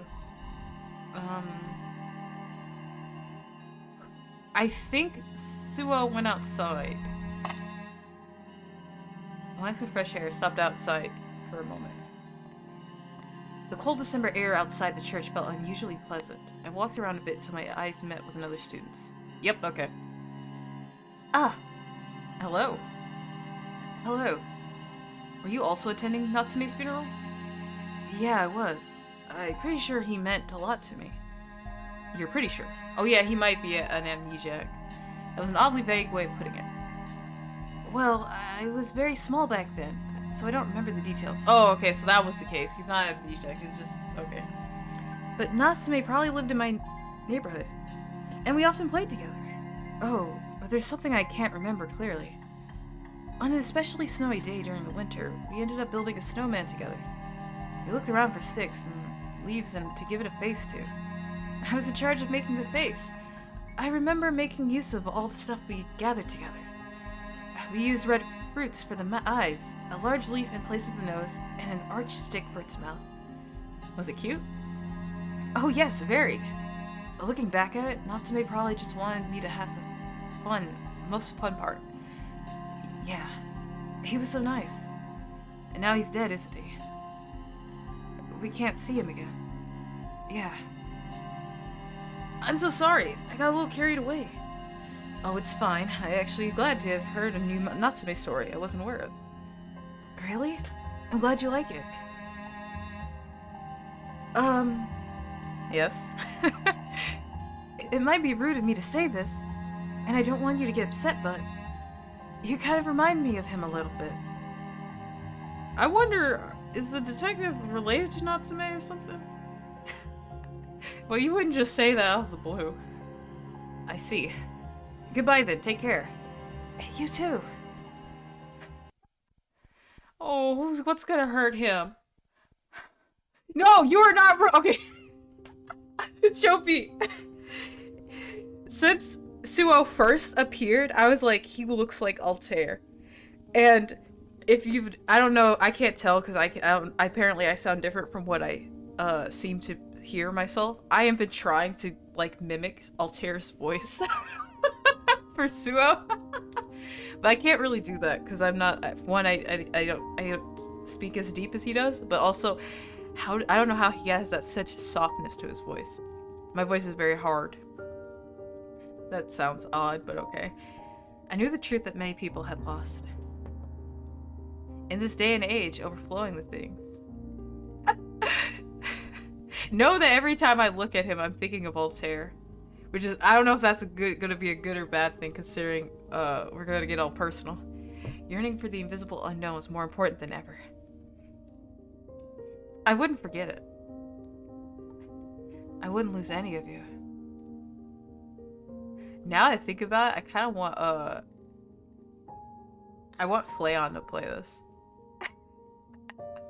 I want Flayon to play this so bad. So please, give me something back to me. Let me experience an adventure, even greater than the last. Turn me into something unlike anything else in this world. Death, huh? That was the first time I experienced the death of someone I knew. The funeral was cremated by the scent of the morning. It felt as if that place alone had been cut away from the city. Will I eventually die too? What did it mean to die? Where did people go when they died? Oh. I felt water touch my nose. I put my hand out and immediately noticed a few raindrops on it. The droplets began to multiply, eventually filling the ground in me. It had begun to rain. Whoa! I used my bag as a makeshift umbrella and hurried off to find shelter from the rain. A simple rainfall was enough to dispel all thoughts of the funeral from my mind. The world would soon end. I didn't know how much truth there was to it, but people on TV and news made it out to be a big deal. You could even hear people discussing it in class. Yet none of us actually felt like the world was gonna end. I was certain that the end would happen in the blink of an eye. It would be simple and anticlimactic, like the burst of a soap bubble. It started to make me think if this is like referring to like the Y2K situation, because it would be during, it kind of suits the time, since we're dated with cassette tapes and the lack of, well, people have cell phones, but it doesn't seem like they have like, they can do much other than call and text, which is still kind of.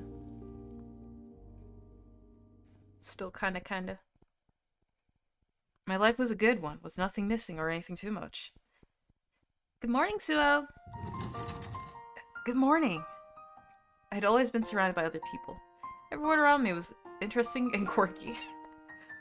Thanks to them, I could spend every day with a smile. I'm back.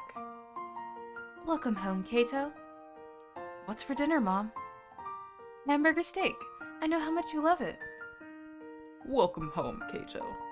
That's the best I can do, I'm sorry. Wow, you're home early today. My mother was a great cook, and my father was a policeman, and both of them were my beloved family. He's so sweet. I was really proud of them, and I hope one day to become as nice and reliable as them. You already are. Kato, we're leaving tomorrow. Are you sure you'll be all right on your own? Oh! Oh! That's so cute. He's got the sweater over the like dress shirt or the plaid shirt. Oh. Mom, I'll be fine. I know how much detergent to use and where the emergency money. I also know the number I need to call to reach you. Come on. Kato's already 15. This will be a good experience for him. He is so cute. He is so cute! That's why I'm a little nervous as what's gonna happen. Like a puppy. Yes, he is very much puppy. My dad looked at me and I responded with a nod. Also, apparently he's super fucking tall. I think it was like 190 centimeters. He's very much, you see that fucking sweater is boyfriend material. Everyone was nice and each day was fun. 190, yeah! He's so tall, but he's so sweet. So he's a gentle giant, that's it. His archetype, gentle giant. And yet I felt like there was something missing, like a piece of a puzzle. A puzzle. So I could continue searching for it. I wonder whose MAMIYA is, though. I really am curious. It was as though there was an ivory haze over the saturated life. It was comfortable, but the vague outline made me feel like something wasn't right. A part of me just felt like I wanted some excitement. Or maybe I just needed someone special, even if that seemed like a convenient excuse. Oh. Have you heard, Suo? Club activities are cancelled due to the rain. What? Awesome! We'll get to go home early today. I was gonna spend my whole day watching TV. I forgot my umbrella. Alright. No! Go to the convenience store! Huh? I rushed through the rain as droplets slid down my cheeks. My eyes focused on a place I usually paid no attention to. It was an empty park and such like the playground equipment nobody was using. Or, and much like, I butchered that. Oh, it's real! There was a person being attacked by the rain. Ah! I hurried over and called out. Excuse me. Oh, this is so cute though, because Ryo saves Suo in his route, so now Suo saves Ryo. Fattened droplets of rain trickled down the lashes of his closed eyelids. It didn't seem like he'd wake up. I carefully touched his neck to check for a pulse. And then that's when I noticed him shivering. Oh no! His dark, almost foreign-looking skin was deathly cold to the touch. He'd freeze to death if he stayed here. Right. I took out the towel I'd originally packed to use for club practice and began drying his hair. Please hold on. Let's see. In that moment, his eyes slightly opened. Oh my god. His amber gaze bore into me. I found myself gasping. It seemed almost like a pair of amber eyes were the only source of color in the heavy December rain. Snapping back to reality. Whoops, there goes gravity. I tried addressing him, but he slowly closed his eyes. Ah! I had a bad feeling about this. Clutching his hand, I realized he'd grown even colder. Yeah, his body's shutting down on him. I was the only one who could save him. After making up my mind, I had him lean on my shoulder and started carrying him away as the rain beat down on us. Back home, I made him lie down on the sofa and headed for the bathroom. After warming up the water, I hurried back to him with a bath towel. Please, wake up. I desperately wiped the cold water off him, hoping this would help warm him up a bit. His eyelids began to tremble as my light pink towel rubbed against his dark, almost cat-like hair. Yeah, Ryo be like a cat.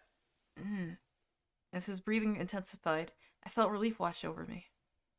Oh, you're finally awake. You're finally awake? Ugh. The next moment, he quickly pushed my hand away and jumped back. Beyond the curtain of his still wet locks, the young man's amber eyes were like daggers piercing my skin. Where? Thank you, Agent K. Ladies and gentlemen, if you will, look right here.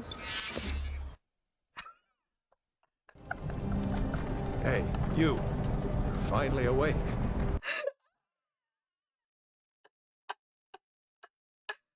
Oh my gosh, Shofi. I was just thinking about that.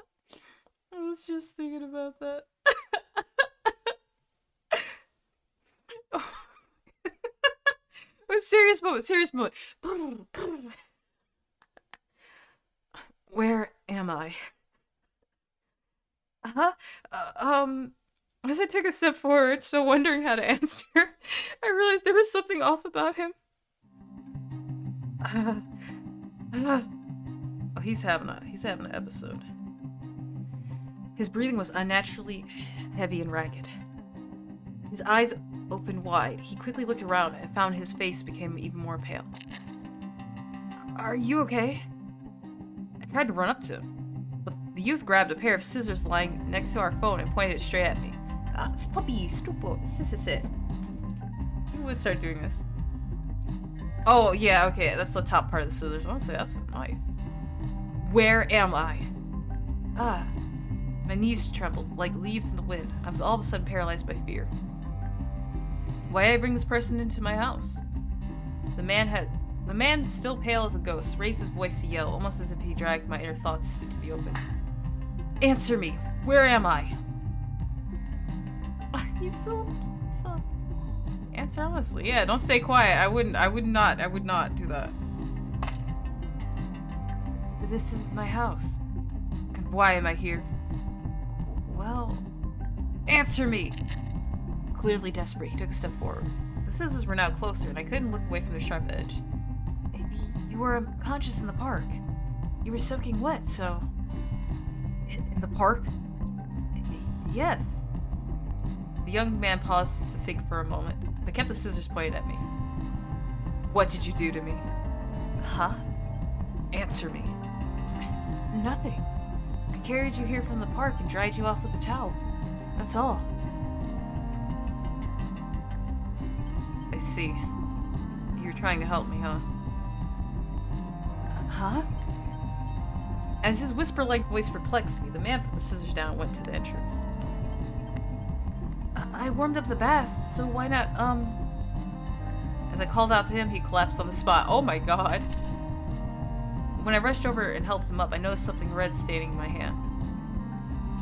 You're bleeding. I called out to him, but got no response. The unconscious man was bleeding from his stomach. He must have been ignoring his wounds since he was out in the rainy park. I was scared of dealing with someone who would threaten people with scissors, but... but... I'm more scared of throwing a half-dead person into the rain. I'd probably regret it for the rest of my life. I gathered my resolve and carried him in once more. He's right, though. You mustn't push yourself. Your wound looks pretty deep as it is. Pressing the towel against his stomach, the young man carefully sat up on the sofa. Is this your doing? I'm sorry for being so meddlesome. I promise, it's the last time. I know it might be difficult, but please, try not to move. At least until the bleeding stops. When I said that, his tangled fingers slowly touched the towel. He then spent a while just looking at it, gradually changing color. Where am I? Huh? At my house. That's not what I meant. I'm asking where this place is. Huh? Like the address. The address, darling. Actually, I don't remember anything from before I woke up. What do you mean? The young man's tone grew heavy, as if he himself had difficulty believing his own words. I can't remember anything. Not where I live, nor what I was even doing in the first place. Oh. There you have your amnesia. Dory, though. She can't live on her own. Please. He has to remember. Clutching his head, the man cast his gaze downward. In other words, you have amnesia. I never thought I'd say the word. The lanky man furrowed his brows and closed his eyes. To me, it looked like an obvious nod of acknowledgement. The room was completely shrouded in silence. So much so that even the ticking of the clock began to irritate my ears. Can I ask you something? Do you remember your name? I still don't know what to call you. Rio. My name's Rio. Rio. The moment I heard the name, the person in front of me gained a clear outline for the first time. It was as if his name itself was making it clear. The amber flash of his gaze, the fingertips touching my towel, there was no longer things to be afraid of. I'm Suo Kato. If it's okay with you, you can stay here until your memory returns. Huh? Don't you remember what I did earlier? I do, but you were too confused at that time. There's no way I can blame you for that. My parents are currently abroad, so I have many rooms you can use. Rio looked at me like he couldn't believe what he was hearing. That's not what I... But you need help, right? Rio's eyes widened in surprise. I'd appreciate it. His answer came in a low, barely audible voice. Sure thing.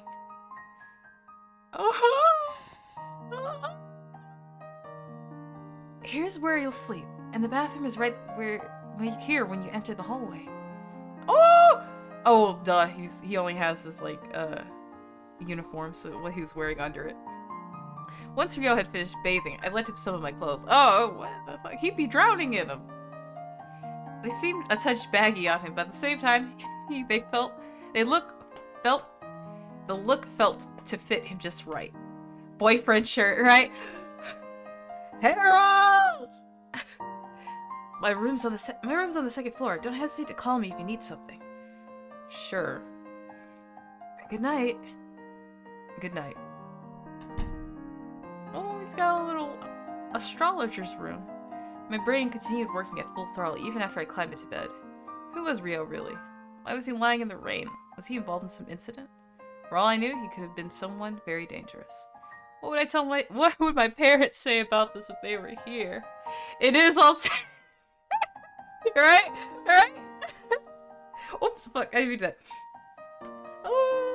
Your parents would probably say take him to a hospital. No. I gotta sleep. Mamiya will get angry at me otherwise too. So you know you're Mamiya? What the fuck is going on? Within my sheets, I shook my head to the sides. Losing his memories must have made him really anxious. That said, amnesia, huh? I'm so unrealistic, like something out of a drama. With a slight smile on my face, I fell asleep. The chirping of birds. Ah, look at the time. Mom, why didn't you wake... You're right, me too. What the fuck are you talking about? Morning. Oh, good morning. So, what are you gonna do, Rio? I thawed the frozen rice and ate it with a bit of Polrock roe. The tan man looked at me while snacking on some pickled veggies. Oh, he's a little baby boy. Oh, I actually recognize this song. Oh, I don't know this. This. I feel stupid, but I'm like, this seems like the first time I'm hearing this, but this might have played sometime during the game. I don't know. I need to go to school now. Do you think you'll be okay on your own?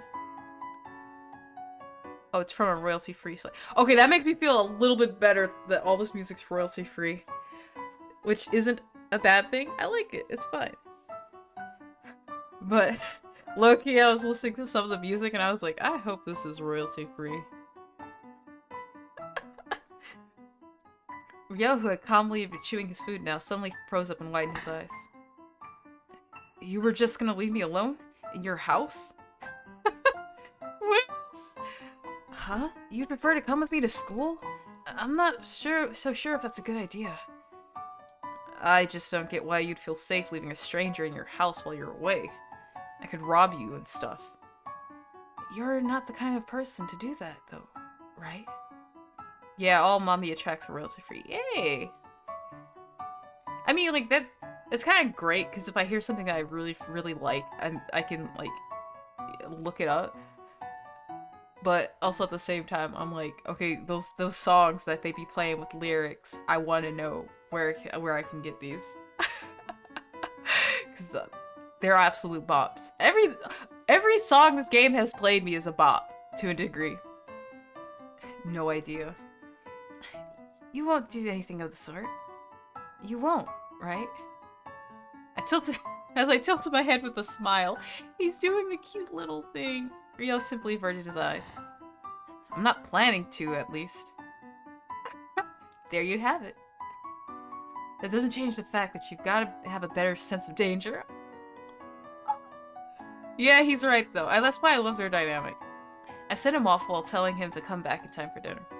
He went to look for a job while I went to school like I always did. I might have picked up an amnesiac, but life went on like usual. I had to behave like normal. Good morning, Kato. I heard a voice from beside me and turned toward it with a smile. Morning. Whoa, you're a bit slow to leave today. Walk a bit faster, let's go. Who is this? Oh. Wow, you're right. Let's go, Mamiya. I made a warm smile. His name was Mamiya. He was a close friend of mine, who also happened to be invisible. Wait, so he can't even see his own Mamiya? Okay, there's gotta be some meaning to that. I took a while to introduce him, but he was also an important part of my daily life. Did you think that invisible people didn't exist? A few years ago, even I wasn't I wasn't sure what this was about. But as time passed, I started to put the pieces together. Mamiya wasn't a ghost or anything like that. I couldn't see him, but he was definitely there, and he was someone who understood me. What do you think about the amnesiac? I mean, Ryo. The guy who pointed scissors at you? I wouldn't keep him here.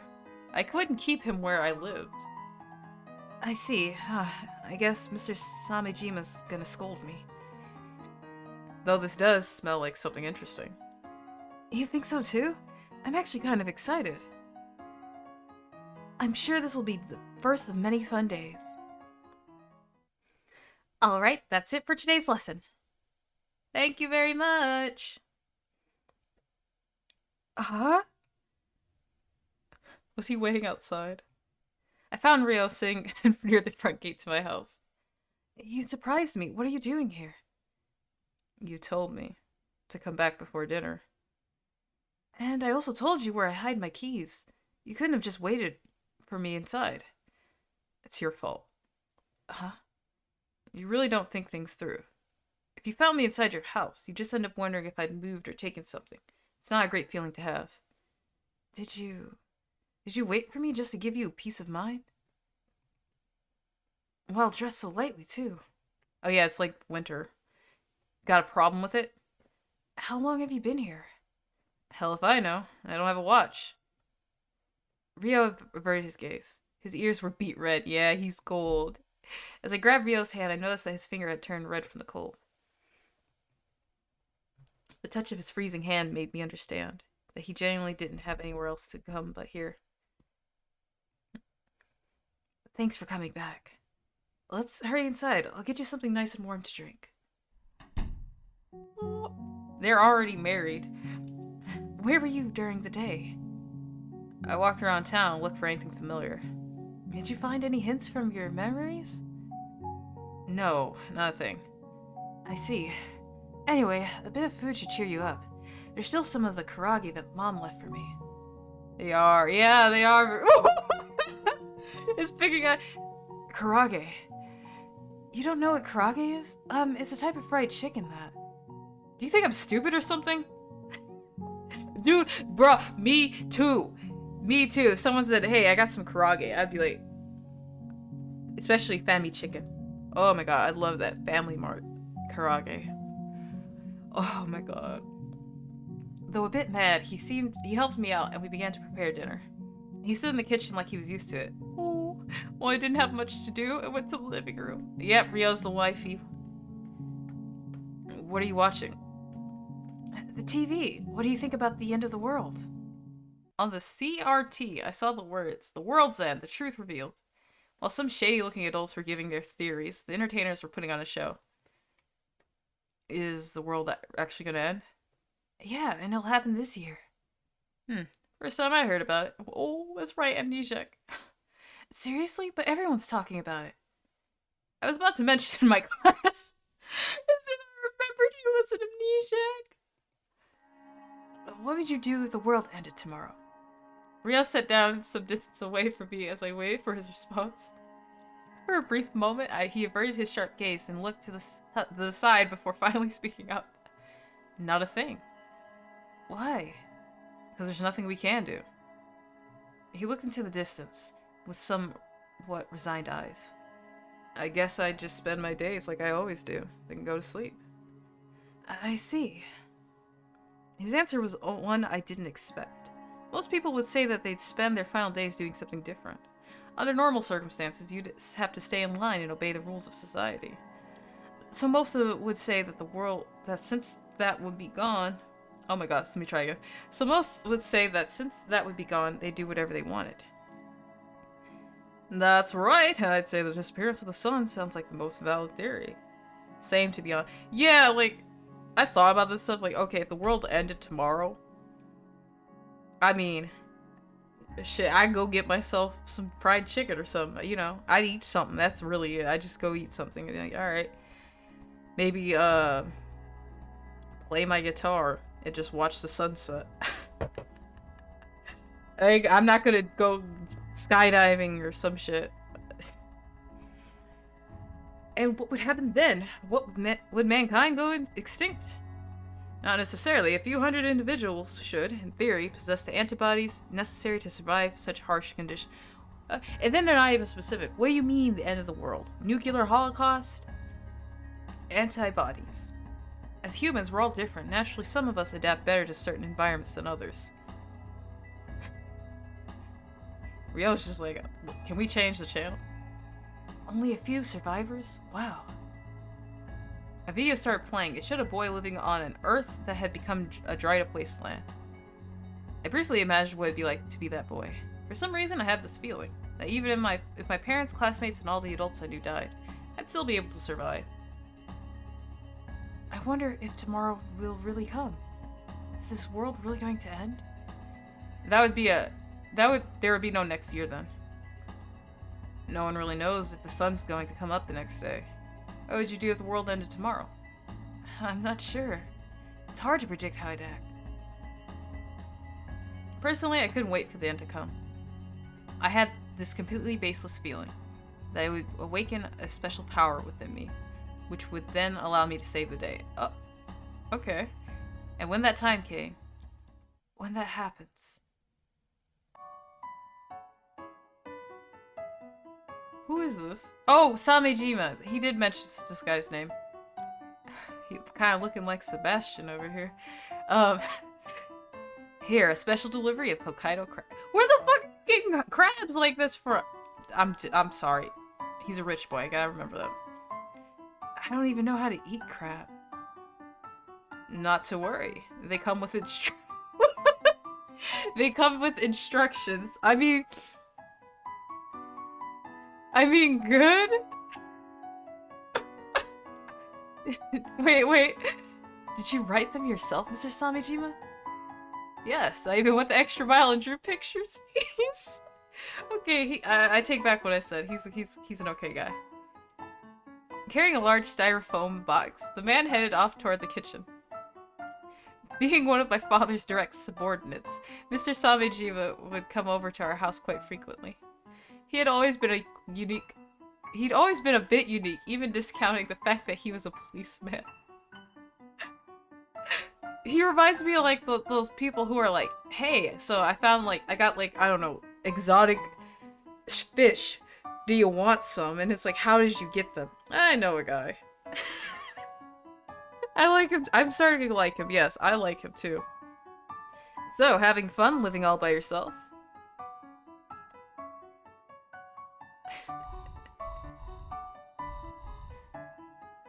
I feel like you should say it's fun, because yeah, it would be lonely, but when I was a child and I got to be alone, I kind of had fun for a bit. Being independent, that's what's fun. I'm still enjoying the novelty of it, but it has its drawbacks too. Well, if you ever get fed up, you're more than welcome to come over to my place. I'll handle all the chores, don't worry. Oh, he's very male wife. I like it. Well, an image of Ryo flashed in my mind. I couldn't leave him alone. I appreciate the sentiment, but I can't leave the house unattended. Guess you've got a point there. Mr. Samejima began to pull the crab apart with an astounding level of dexterity. It's not that hard.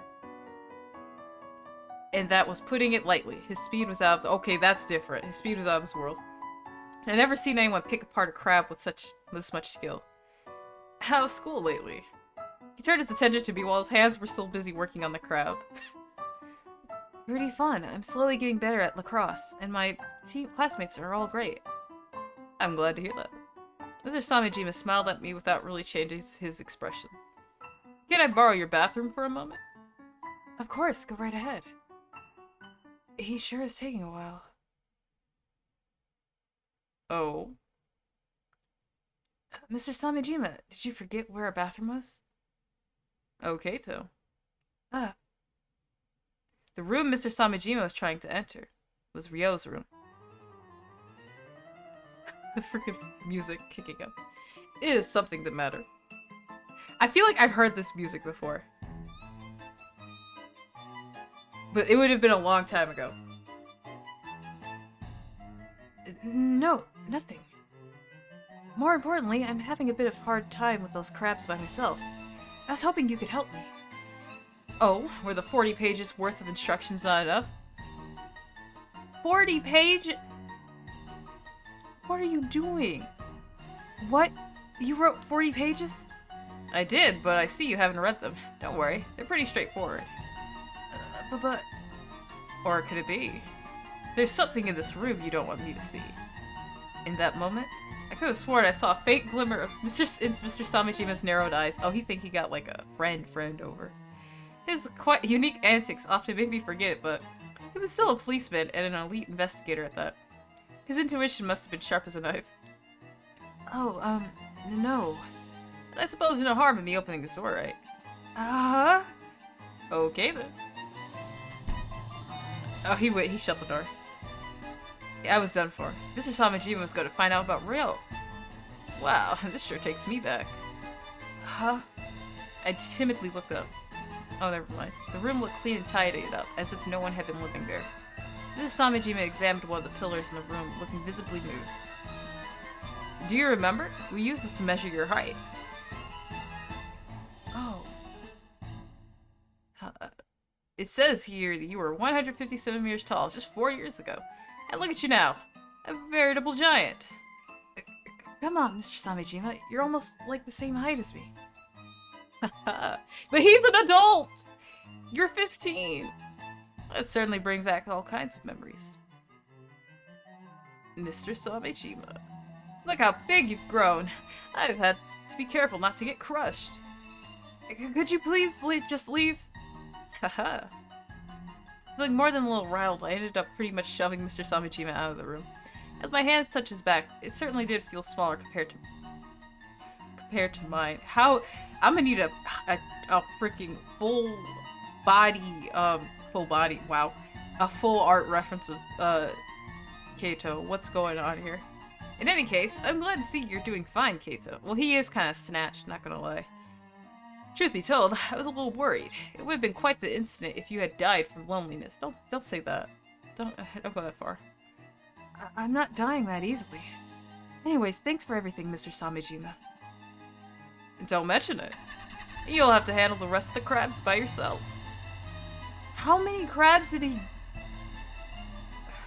With a bit of effort, Mr. Samejima forced his large body into his car. Okay. There's barely any space in here. Take care now, Kato. Bye, Mr. Samejima. God, I'm gonna need a bigger car! And with that, Mr. Samejima drove off in his sardine can of a Mini. That was close. Oh, he's got a little hoodie. Did someone come over? Oh boy, did someone ever? Rio, when did you get back? Just now. Oh, by the way, I got some crabs. We should have them for dinner. Crabs? Yeah, me too, brother. We can have crab every day now. It'll be great. You really don't think crab meat is something you can eat every day? Kind of, yeah. I get what he means. I get sick of crab very fast. What is this? Huh? You mean this book? It's been here for as long as I can remember. I recall rereading it multiple times back in elementary school. Rio? Oh, that was me. Rio? I know this book. The protagonist is a prince in the kingdom of the night. He travels the world in search of the blue sky because none of his subjects know what it looks like. Did I get it right? Yeah, that's exactly how the story goes. Rio! I guess. Memories do return after a while. Visibly relieved, Rio smiled in front of me for the very first time.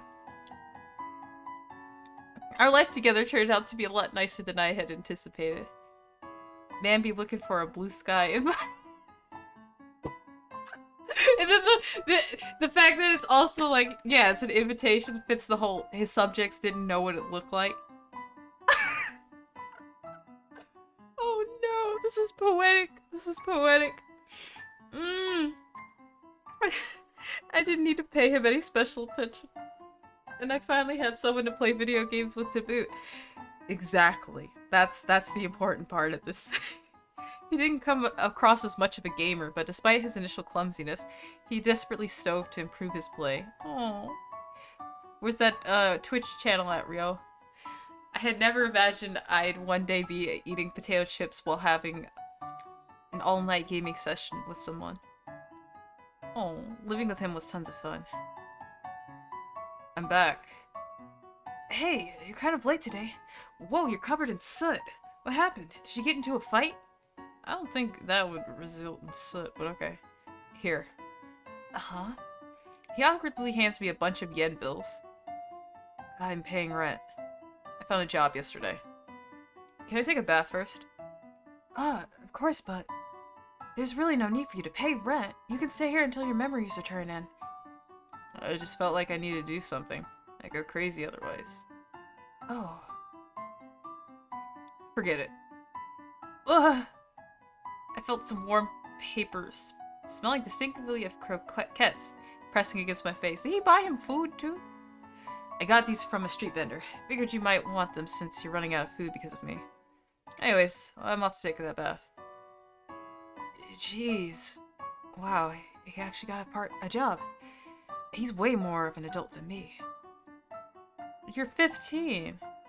As I lived with Rio, a certain hope began to fill my heart. Perhaps Rio had come to me to seek my help. Maybe he was a key to some adventure where we'd unravel a great conspiracy. That was why I had tried bringing his memories back by taking him to unfamiliar places. All because I was waiting for the arrival of perils yet unknown. Oh boy, is there a peril. Alright. I'm gonna help you regain your memories. I've been thinking about how to best solve your problem. I'm not sure how much help I'll be, but I want to aid you any way I can. I must have reached him because he took a moment to think before saying. The town. I was more concerned with the buildings lining my house, my town, and people living inside them. At least that's how I feel. The town itself? But didn't you say you went through every street with a fine-tooth comb? I did. I was talking about this town in particular. Meaning, I probably didn't live in this area. But I felt a certain connection to it. So with that settled, I'd like to check out the neighboring city. Rio made a brief pause. The fact that he couldn't remember a single thing made my heart ache. Got it. I couldn't help but extend my hand to him. Let's go visit the neighboring town. What is this? Huh? It's a lead. I'm asking why you even have something like it. It's for dogs. It'd be bad if I lost you somewhere, right? It used to belong to the dog we used to keep. Good thing I didn't throw it away. Anyways, please hold on to the other end. Just hold hands. So you think I'm less than a dog? Rio, we need to keep going. Whoa, don't pull so hard. At least he didn't get those child backpacks with the leads on them. That would have been more embarrassing. I think I'd rather hold on to a dog leash than have one of those backpacks on me. But man, it is cold today. The wind is so strong. Oh, give me a moment. Would you like me to carry that bag for you? Oh, he's helping out a granny. What, you would? Oh, thank you very much. How far should I take it? There's a store just behind that corner. Or is that too far? Not at all. Oh, Leona! Hey, Leona, thank you for the raid. Oh, I'm gonna start the shout out. This matches the moment. We were just doing some silly shit. Oh my god. What's going on? Alright, there we go. Let's see what the clip is. Are you punching a chicken?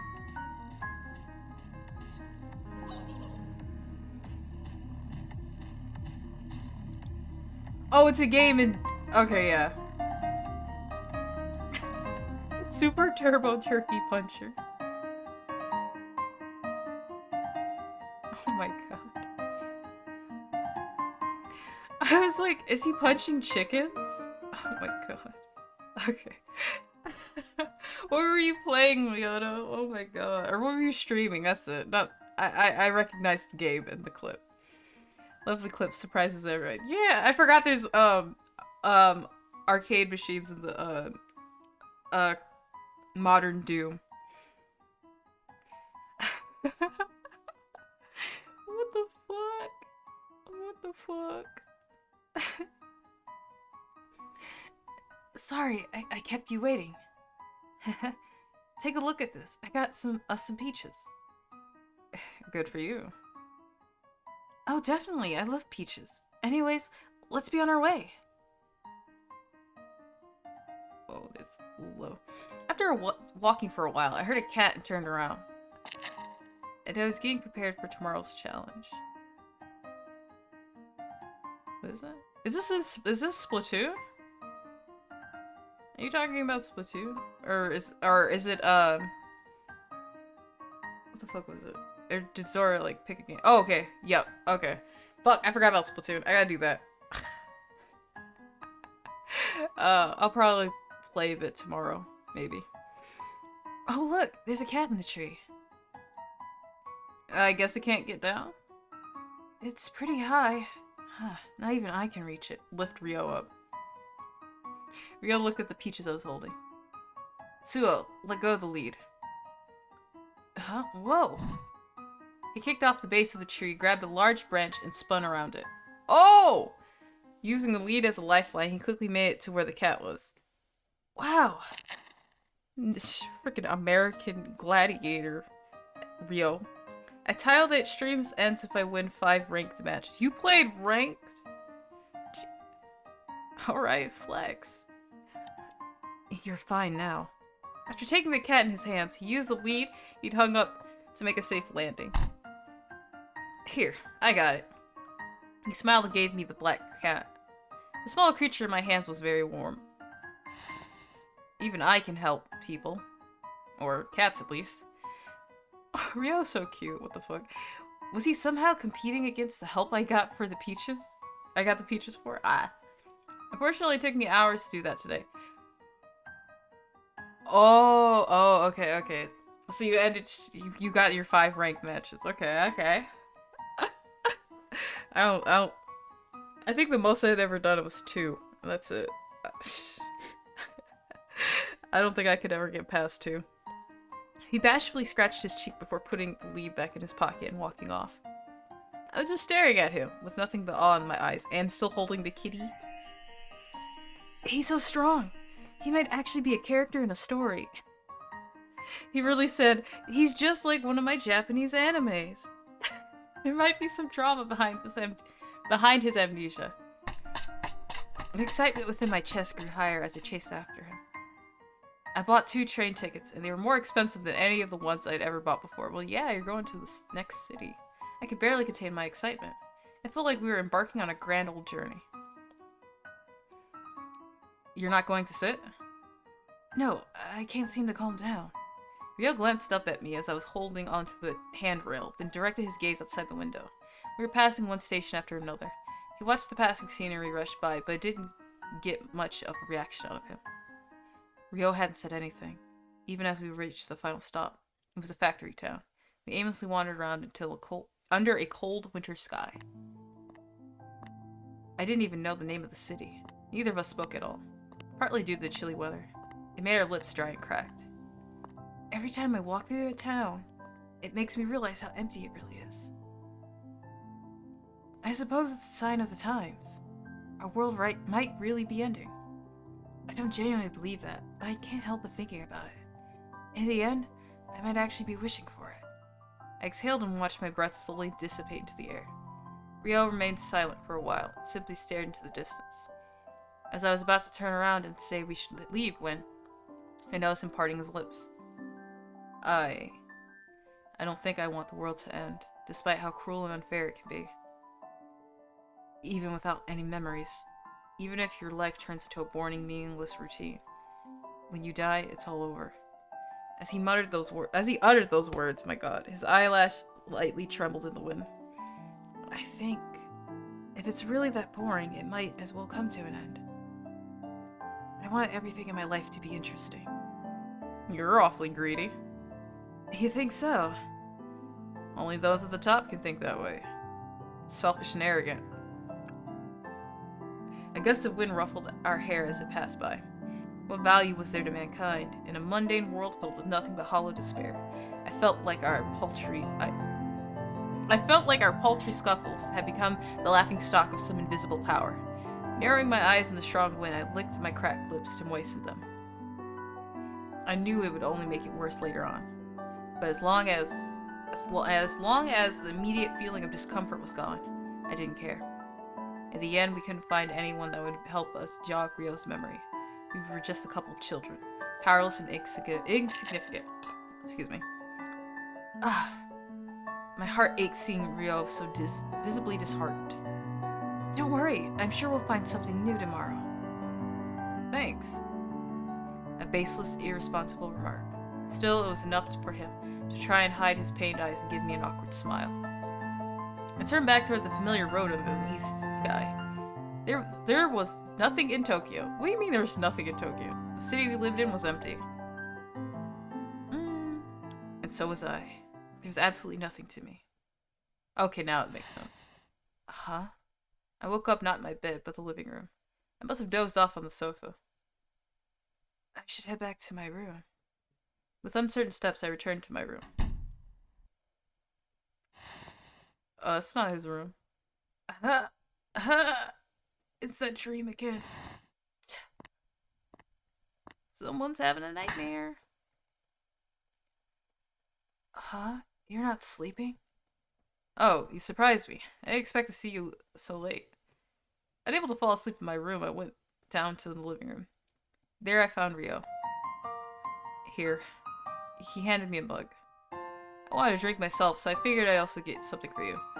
The gentle warmth made his outline blur with darkness. Careful there, it's hot. Tastes pretty good. A faint sweet aroma spread across my mouth. It's kind of rare for you not to be able to sleep.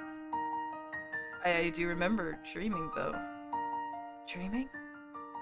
Yeah, I think it was the first dream I had since coming here. What was it all about? I don't remember too well.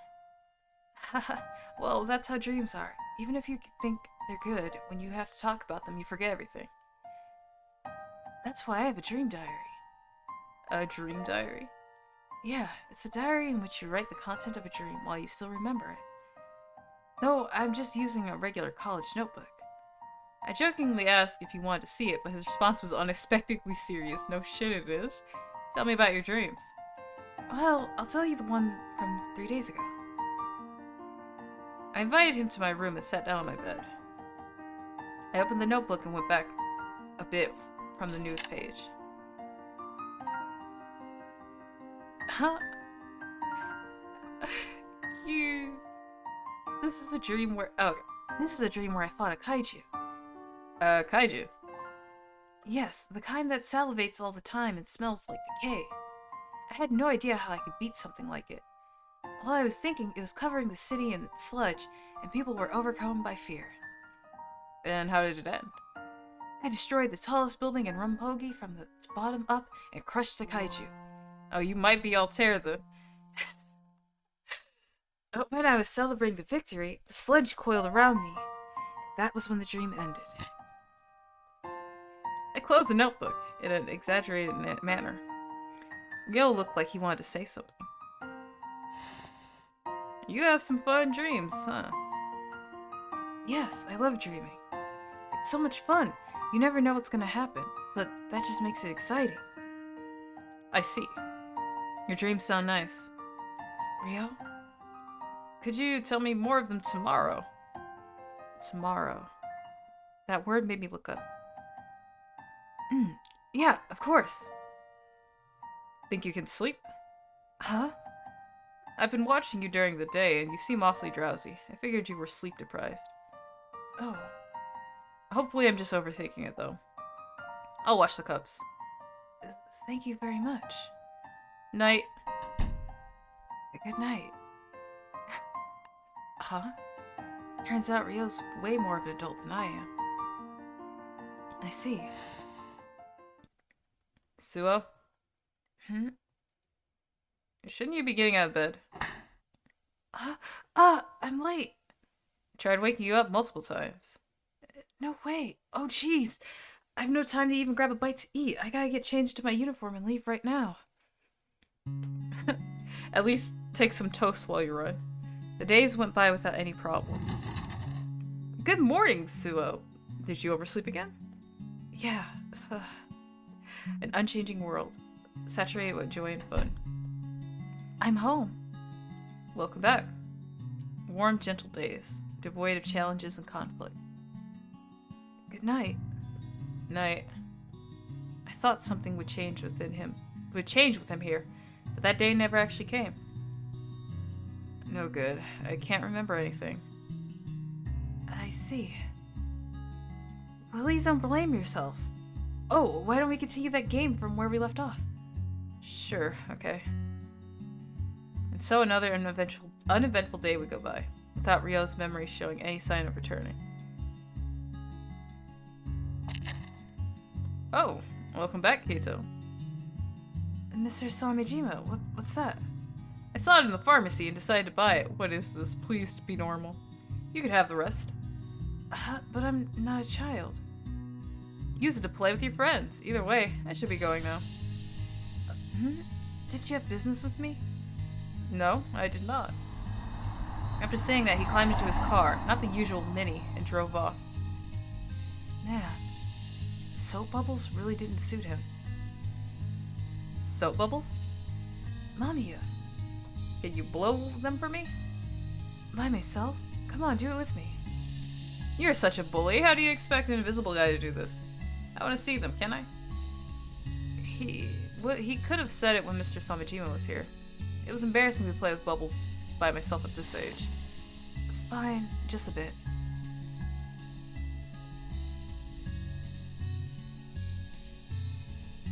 Oh, that's pretty. I blew into the hole in the straw. Such a great CG. Yeah, right? I was a little captivated, not gonna lie. Countless transparent bubbles gently floated into the evening sky. Starting to enjoy it, I went on to make many more of them. It's like I'm in a dream. Within the bubbles, I saw rainbow-colored scenery. We were right next to my house. I was here every day, but this made it so much different from usual. I looked into them as they seemed to almost draw me in. And I felt like I saw Mamiya within. Mamiya. When I called out to him, a gust of wind swept over me, and the bubbles were sent far into the distance. This reminds me of a song, from nowhere in particular. I heard him humming a nursery rhyme that everyone knew. The lyrics rolled through my head. He was soon done, and the fact that I couldn't see his face as he finished filled me with unprecedented sadness. I won't break you, I swear. I didn't know why I said that. However, I had to protect Mamiya at all costs. I was the only one who could. I won't disappear, as long as you feel that way. As long as there's even a single soul in this entire world that continues to think of me, I will not disappear. I wanted to hug him. Okay, that's the only option, really. If only I could hug you. That's the first time anyone has said that to me. Come closer. Slowly, as if to touch a bubble, I extended my hand to the side. Are you there? Are you here? Sorry. Yes, I am. Can I hug you? Sure. Awkwardly, I hugged the space where he was. There was a distinct chill in the wintry air. I couldn't feel any warmth. But still, I really wanted to hug you. You're warm. Really warm. Is there a sea nearby, Suo? A sea? Yeah. I think so. Fuck. I'm still hanging on to that last moment. It's not that far, I think. Not far, huh? His amber eyes flashed like daggers. I couldn't help but gulp when he faced with the sheer intensity of his gaze. I'll go with you. You were thinking of going alone, weren't you? I can't allow you to do that. But you've got school to think about. One day won't make a difference. I've never skipped class before, but it's never too late to start either. Please, take me with you. Do whatever you want.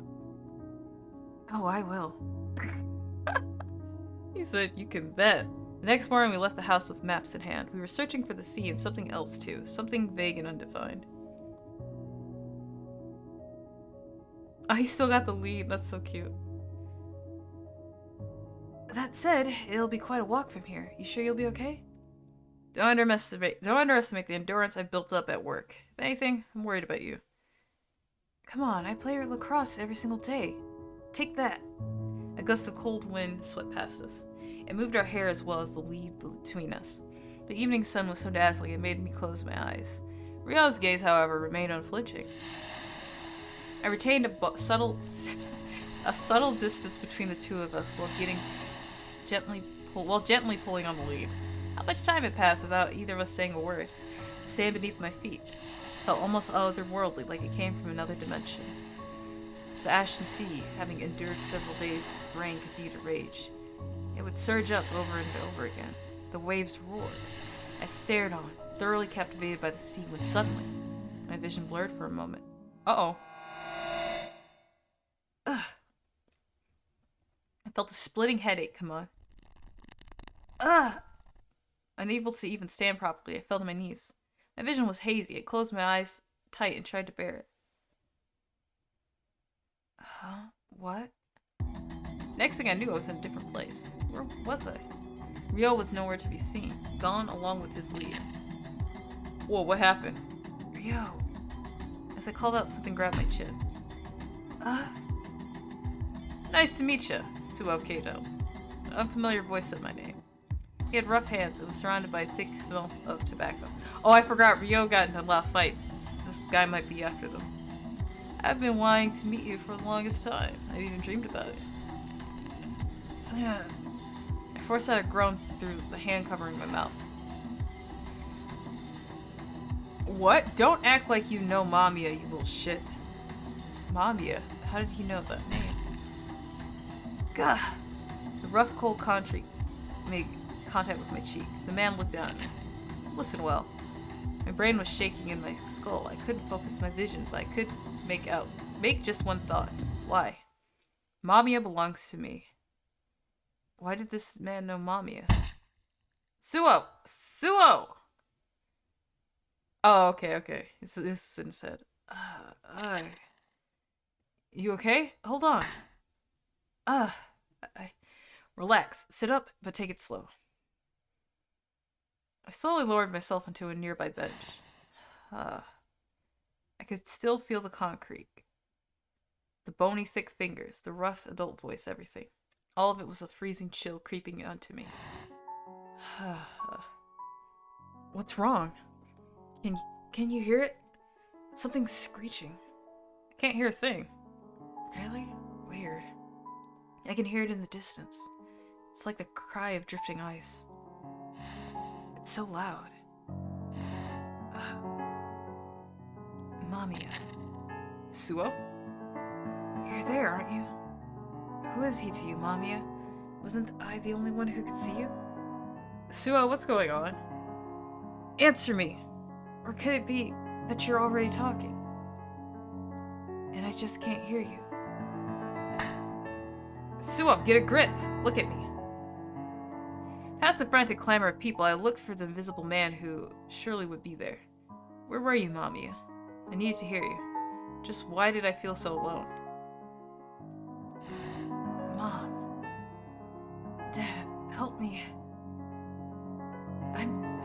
I'm sorry. I'm sorry, it's just me. I'm not an adult with the power to help you. A while later, Ryo carried me back home. Ryo can lift, however, the sound of ice floes never died down. Oh, Kato. My poor Kato. From that day on, Ryo stopped telling me that he wanted to regain his memories. The weathercaster on the TV diligently explained the situation. Wow, that typhoon looks crazy. It's so rare to see those in December. The windows are rattling pretty hard. Doesn't look like we'll be able to go out today or even tomorrow. The slanted rain was pattering on the branches outside the window. I found myself captivated by their rhythmic movements. To my side, Ryo looked like he was about to say something about the stormy sky. Are you planning to go out, Ryo? I've got work tomorrow. It's just daily employment, so I don't really have to go, but I'm worried about your health. Oh, I'm feeling much better now, thanks to you. Good. They'll probably let you take tomorrow off, so why not just stay home? We could spend the whole day relaxing. Doesn't that sound great? Okay, fine. I'll be looking forward to it. Great. Well then, have a good night, Ryo. Are you really going to be alright by yourself? Come on, what's gotten to you all of a sudden? Don't tell me you're afraid of the typhoon. The question made his expression change. Did the typhoon have something to do with his lost memories? I was kind of joking around, but now I just felt bad. It's fine. I'm not going anywhere. Really? Really. And remember, you'll have to tell me all about your dreams. I will. Good night. Rio returned to his room. The sound of falling rain filled the darkness. Why did I always feel so uneasy during typhoons? I don't know, because of the typhoon? As I watched the swirling cloudy sky, I felt like something just might happen. In that deep, deep darkness. I ended up drifting off to sleep, unable to comprehend the nature of those feelings. Damn noise. Why is the door open? Suo? I had always been expecting a certain something. He better be doing a rendition of Usher's Burn. Suo! Suo! Where are you, Suo? The world was filled with mystery and wonder. Suo! And so I believed that. One day I too would be chosen.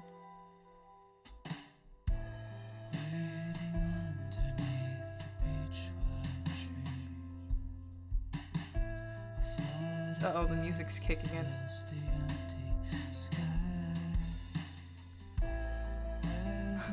Now I'm just thinking of that meme where there's like the little girl holding the tissue up to the TV.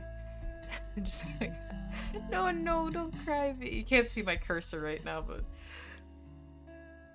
the rippling surface of the water and the star-studded sky reflected in it. It was sweet. It was a sweet, blissful dream. You're not dreaming, Huddy. Tomorrow, the day after, and the one that followed. As days came and went, things that truly mattered grew vaguer, hazier.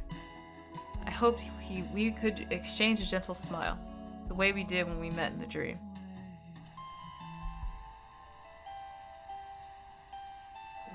Ugh. Ugh. Did he drag him back? Good morning, Sue. Good morning.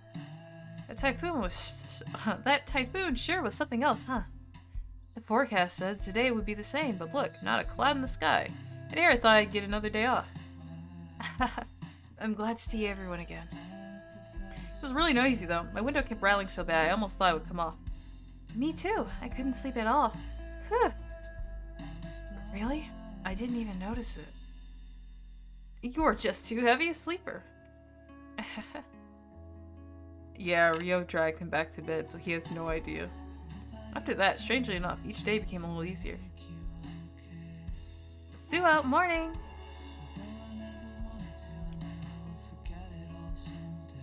Ah, morning. The early light glimmered as it shone through the classroom. Wait, what's going on? Sue out, tackle him! On it! I had a whole lot of people counting on me now. Rio, I'm home. Welcome back. Rio welcomed me home with a smile. I dragged my feet a little, but kept walking along in high spirits. I gotta jot down my dream while I still remember it. Ah, Rio. Perfect timing. I actually wanted to call you over. You said you enjoyed reading them, so... Suo. You need to stop doing that. Huh? Stop writing down your dreams. What? Why? You always look so happy when I tell you about them. You're losing your ability to tell dreams and reality apart, aren't you? I was about to say, is he a sleepwalker? But okay, that's different. Huh? What are you talking about? You believe your dreams are your dreams have actually happened in real life. So I want you to stop. Look who's talking. You've got no memories and no way of telling what's right and what's not. Suo, you should go to a hospital. Why me? You're the one with amnesia. You don't remember walking all over town last night, do you? What? What are you talking about? Are you sure you didn't just dream all that up? Then, how do you explain those wounds on your legs? And the things you keep mumbling to yourself. I'm not sure who you think you're talking to, but there's no one there. You're wrong. Mamiya is just invisible, which is why others can't see him. I won't break you, I swear. Suo, I enjoyed hearing about your dreams. To me, dreams only meant one thing, fear. But you managed to turn them into a source of entertainment, which is why I liked yours. However, it ceased being entertainment the moment it starts interfering with real life. I have no idea what you're talking about. Suo. Open your eyes and look at reality, for God's sake. These words touch something in me. Something very, very important, slumbering deep within me. I'll step out for a bit. Mamiya, you're there, aren't you? Mamiya, am I weird? Am I wrong to rely on you? I mean, you're my friend. That's right, I'm your friend, Kato. And to me, you're irreplaceable. You feel the same way about me, don't you? Yeah, but you have no body. That's true. You're invisible. You're the only one who can sense me. Ryo said that it was weird to have a friend like that.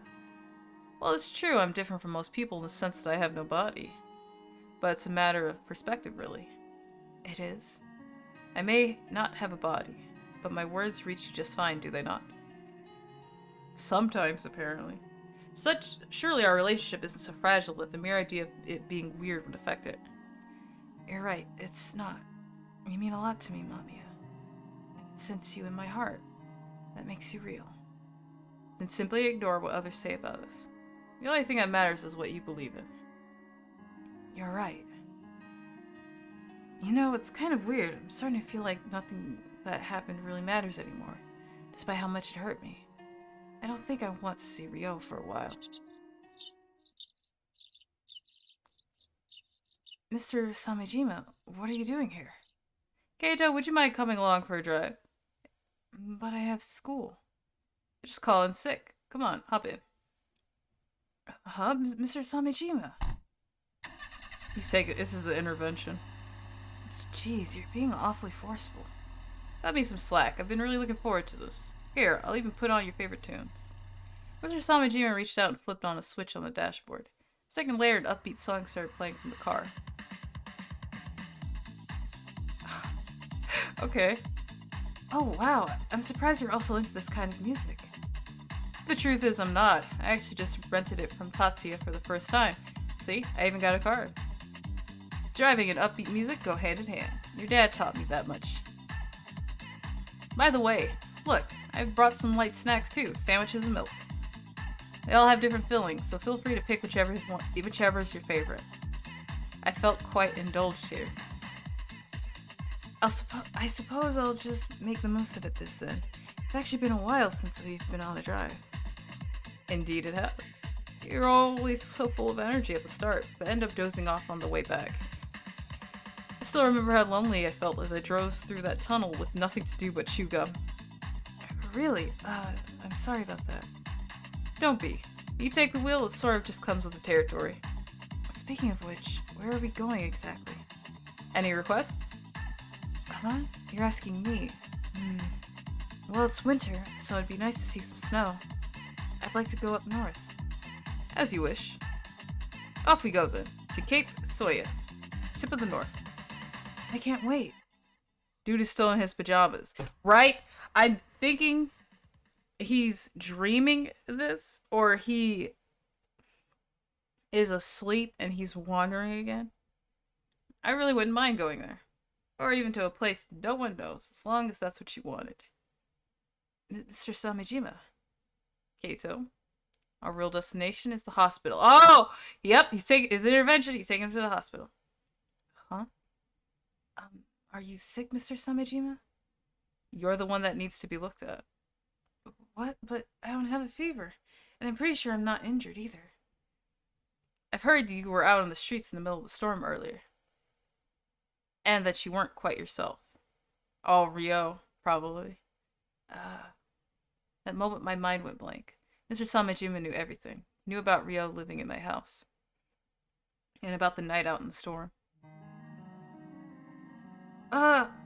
There's nothing to be scared of. They're just going to take a look at you. Yeah, he probably needs like a brain scan. I forgot what they're called. No, I don't want to go. Kato. I'm not going! Did you trick me so you could lock me in the car and make it impossible to run? You need to calm down. Stop the car right now. I'm afraid I can't do that. Why? I promise to look after you. I need to make sure you're okay. So you're just doing this for my dad, not me. That's not true. I'm getting out. With those words, I pushed the still spinning car door wide open. Oh shit. Mr. Samijima's face tensed up like I'd never seen before. Kato, close the door, hurry. This is getting too dangerous. Then stop the car. You'll only get hurt. Then maybe you should have stopped the car. Unless you wanted my dad to hear about this. The car gradually slowed down, until stopping completely. In that moment, I rushed out and ran like I usually did. I believed him. I trusted him. There's a reason I stepped on the brakes. It wasn't because of your father.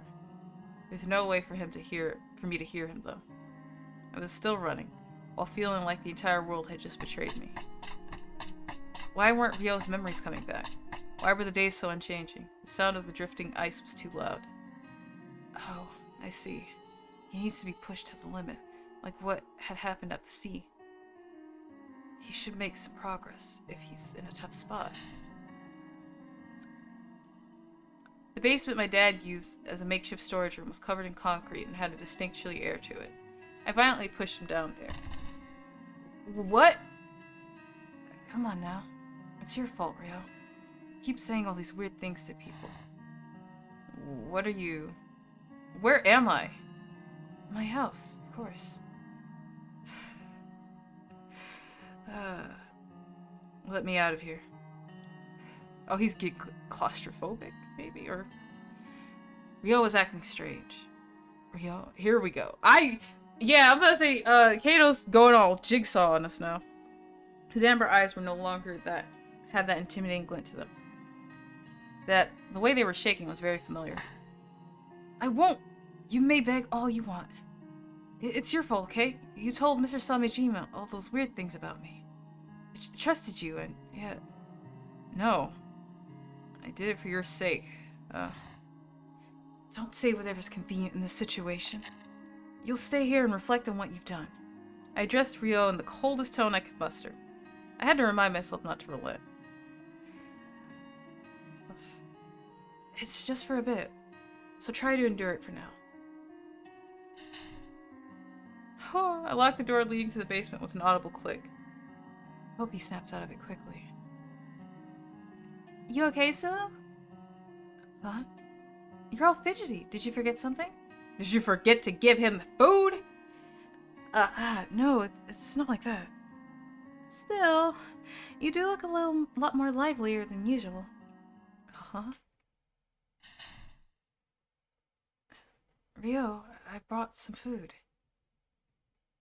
Only a few hours had passed, but he deteriorated so much it surprised me. My heart ached seeing him like this. Then let him out. I brought you a rice ball, some miso soup, and an omelet. Did you think you can eat? What's with you? Are you sorry for what you've done? Can you finally go back to being your usual self? How am I supposed to do that when I never even changed to begin with? Just let me out of here already. Why are you like this? When one night you opened that door in your sleep, I gotta keep you safe. From what? From yourself. Felt my brain start to cool off. Are you telling me to just not sleep at night? Is that it? You're really not making any sense, Ryo. I could say the same about you. Suo, tell me, what are you trying to achieve with all this? Don't act like you don't know. I bent down and looked straight at his face. Oh, he's a little crazy. Show me your hidden powers. Suo? Don't play dumb with me. I know everything. You hold the key to the entire world in your hands. That's what made you lose your memory. Suo, what are you even... Come on, admit it. Do it. Or else... I might find myself disappointed. A long silence ensued. Fine, I'll talk. You know what? I hate this place. It's dark, cramped. And there's cold concrete everywhere. I remember all this.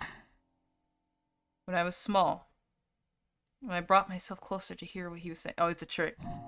Ryo suddenly bit into my fingers. Ow! What the heck was that for? I knew it. You're still not the Ryo I know. Some strange force must be controlling you. That has to be it. Get a grip! He shouted in a way I've never heard before. It seemed to shake the very room. As I backed away in fear, he silently asked me, "Hey, Suo. When are your parents coming back?" Huh? They're on a 2-week trip abroad, and... So they'll be back soon, huh? You'll soon be safe, and I'll be done. Felt like I had to say something back. Oh god, he's crumbling. What do you mean by being safe? What do you mean about being done? What do you mean about being done? When your parents come back, the suspicious weirdo you're looking at won't have to protect you anymore. And when you're done with me, I'll be freed from your games. Games? What do you mean? I'm being serious here. He glared at me with the eyes of evening, forcing me to take a step back. You're still a child, and though I hate to admit it, so am I. I don't have the power to protect you, or the memories to help you. That's untrue. You're perfect. There's gotta be a huge secret buried within your lost Hey! What the hell are you even expecting from me? I didn't mean that nonsense from before. What are you actually after? I want...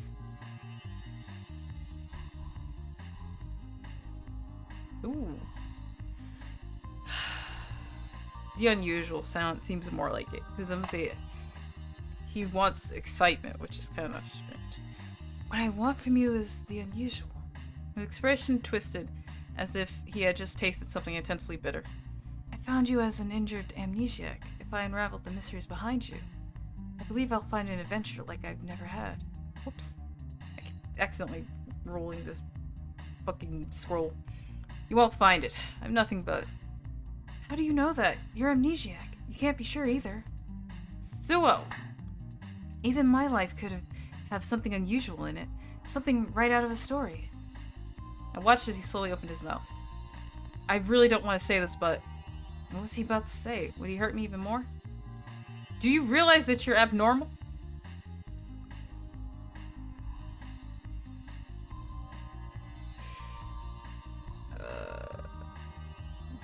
Let's go with this one. His intense question made my cheeks turn stiff. Haha, you mean I'm special, right? I wasn't dense enough to be looked at with those eyes and try to play it off as nothing. He was still glaring at me without saying a word. It's because I'm special that an amnesiac like you came to me. It's because I'm special that I rushed out into the storm without realizing. It's because I'm special that I... Snap out of it already. I have no magic or any other weird powers. I'm just a guy with amnesia. We're no different, Suo. You're just like me. Huh? You're a spoiled, somewhat childish 15-year-old with a gentle heart. A perfectly ordinary person. Enough! Stop it! Listen to me. This world has nothing that you want. Stop it! Open your eyes. I don't wanna. Stop clinging to fantasy. I really don't wanna. You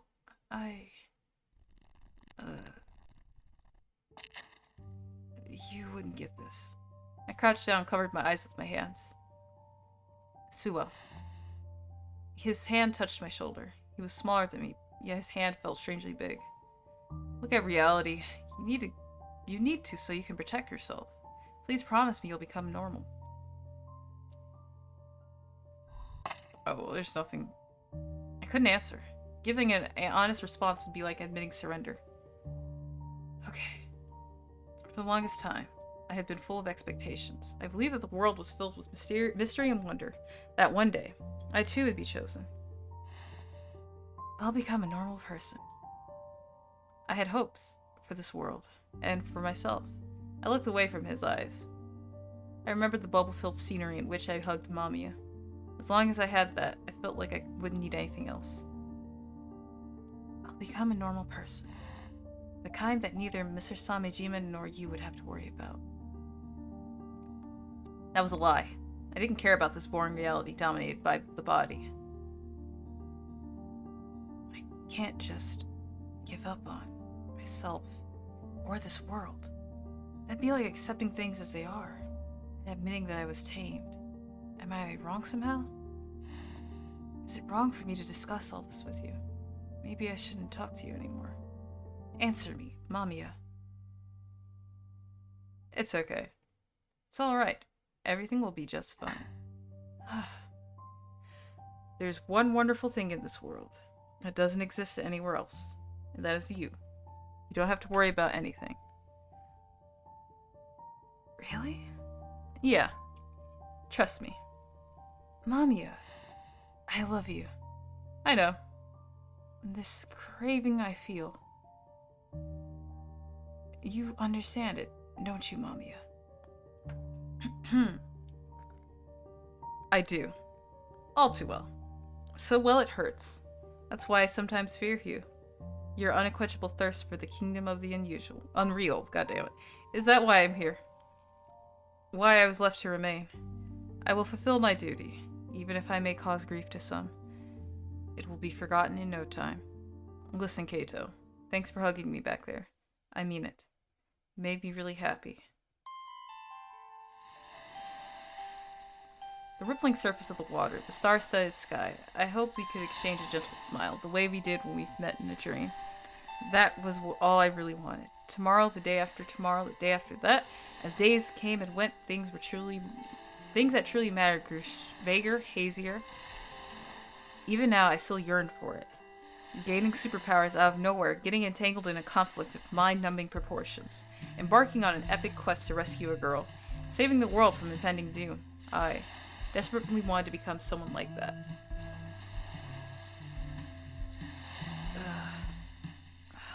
Where am I? The first thing I saw upon waking was the sea. I saw a silhouette far in the sea. Ryo!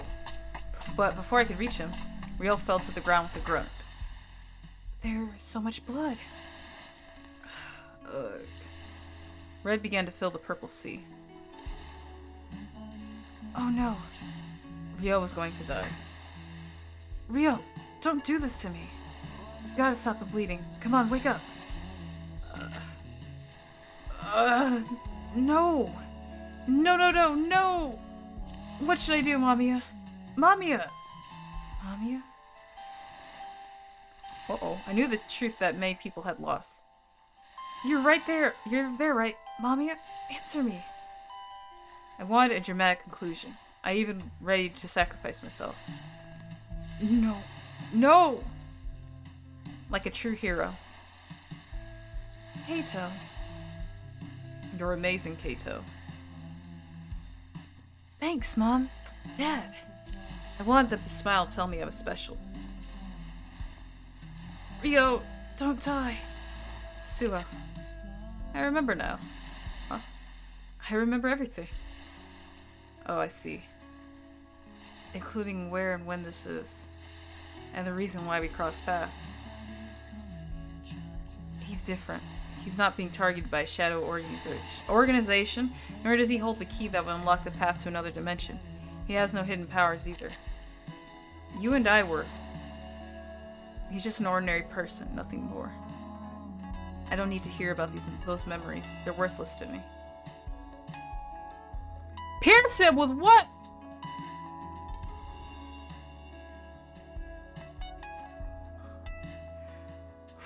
Okay. Shut up. If they're not unique and interesting, I have no need for them. Ryo collapsed and didn't get up. Oh, sad face, right? The vividness of his crimson blood was a sobering sight.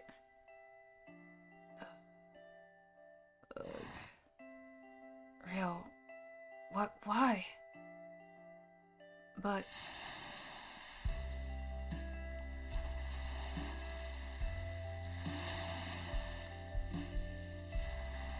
I suppose it's all good. This is only a dream after all. This is not a dream! And they do say it's good luck to kill in a dream. The world will suit it. Oh, sorry, I don't do that. I didn't know how much truth there was to it, but people on TV and the news made it out to be a big deal. You can even hear people discussing it in class. Yet none of us actually felt the world was going to end. I was certain that the end would happen in the blink of an eye. It would be simple and anticlimactic, like the burst of a soap bubble. I wouldn't forget it. I wouldn't lose any of you. So please give something back to me. Oh. Turn me into something unlike anything else in this world. I need to wake up. And so, I drifted off to sleep. This is kind of ironic, though, because in Ryo's route, we find Suo washed up on a beach. The night sea groaned softly. Seeing the boy sleep blissfully on its waterline, I tightly clenched my fist. Why, Suo Kato? We weren't supposed to die. What's more, I'll go back to that church again. I won't give up. Oh, so he died. Okay. He died, I guess? Holy shit. Wait, how do I get the outro?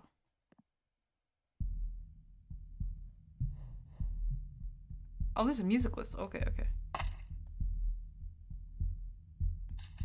Wait, how do I get the outro then? Oh, okay.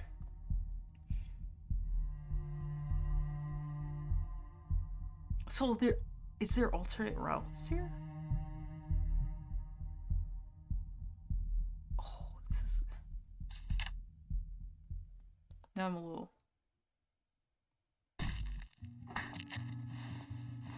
I'm wondering, so if I change the choices, does it reach a different ending? Yeah, unfortunately I'm skipping through this. That makes me wonder. I just want to see. Maybe if you try something different at the church. At the church? Oh, stop! How do you stop the skip? Oh, okay. How do you stop the skip? Oh, wait. No. Oh, title. There it goes. I was like, there's usually a title button somewhere. So if I go back to the church...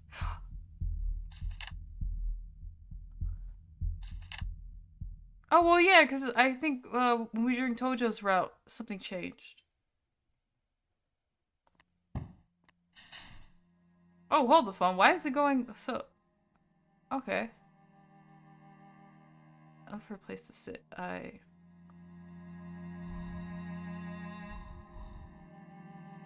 the right. Okay, wait. Right was Rio. Left was, what's his name? Oh, thank you for the credit. Congratulations. I didn't even read that. I know Haruki's deeper in. Close to the exit would be, Suo then.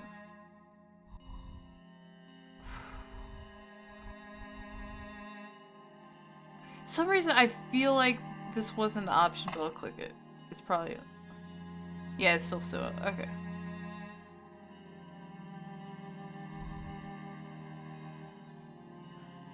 Okay, what if I just do think nothing of it?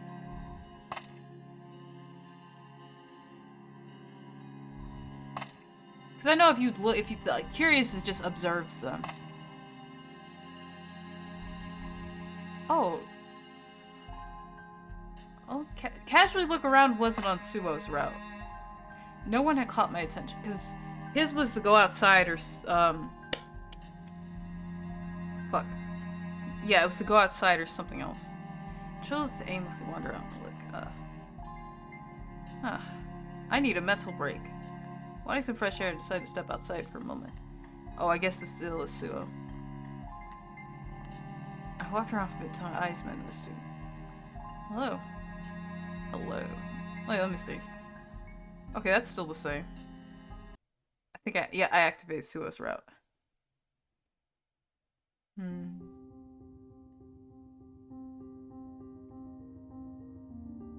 It's gotta be something else then. Yeah, because that's Suo's route.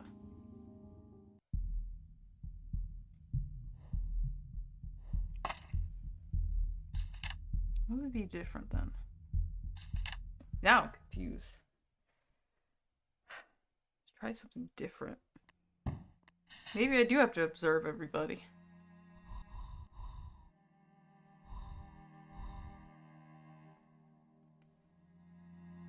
I'm trying to remember. I know Haruki had options on his. I'll observe everybody again.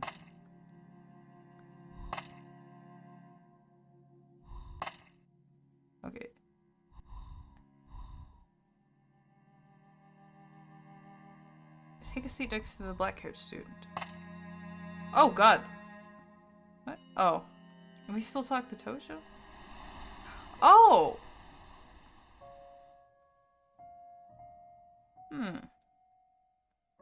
That's interesting. So, if I... Even following Haruki's route still leads to Tojo's. Oh, this is confusing.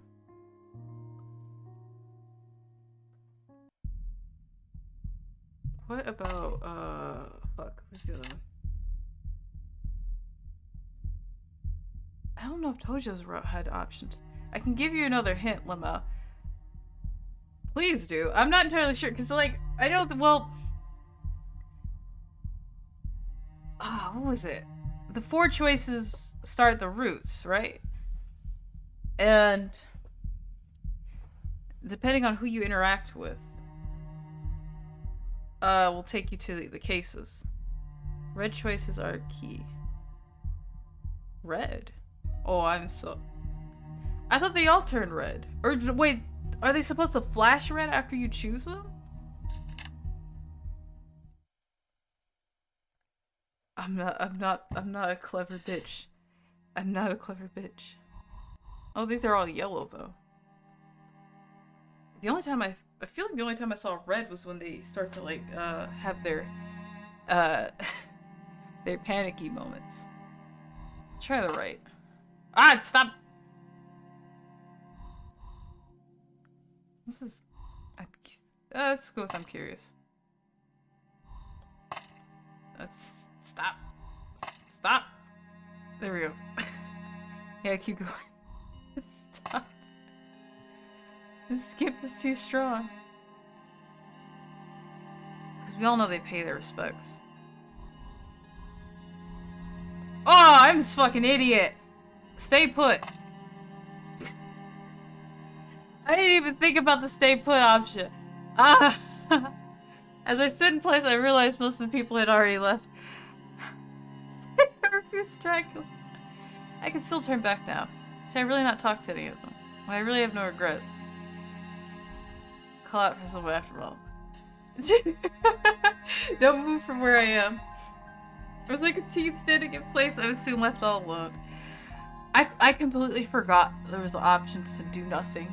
Like they just went out of my head because I didn't like I didn't think they were important. Duh.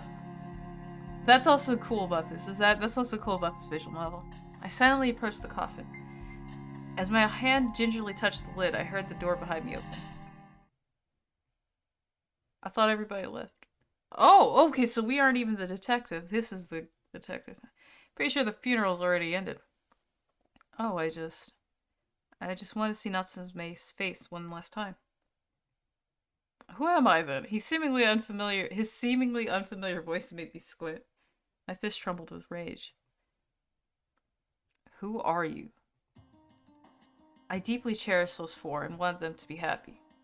Oh, he's bandaged up. Was he? Okay, this should have never met fates like that. And yet, everything went to hell because of Mamiya.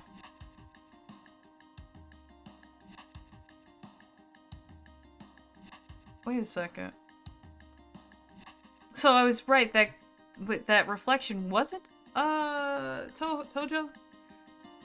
I turned around. What are you? The man smiled in lieu of an answer. Putting all my heart and soul into it, I shouted at the man standing near the entrance as loud as I could. I'll ask you again. Come on, answer me. What the hell are you? Ever so slowly, the man before me parted his lips to speak. Mamiya. Huh? Oh god.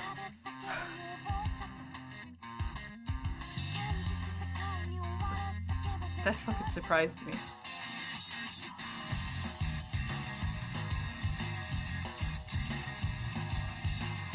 Okay.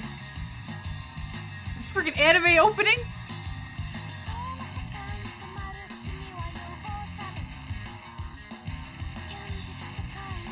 That's the Mamiya.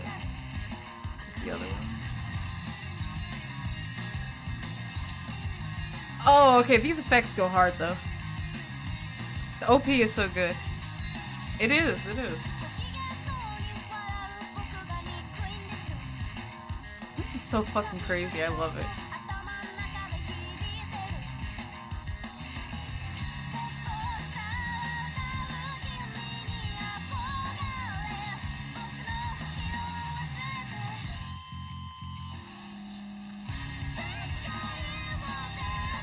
Now I'm wondering, is that Natsume?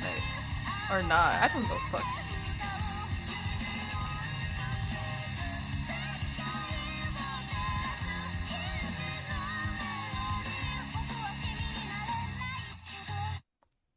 Huh. I'll save them. I'll save all those who came to my funeral. Ah, it's me! No matter what. I'm expecting great things, Natsume. Ah!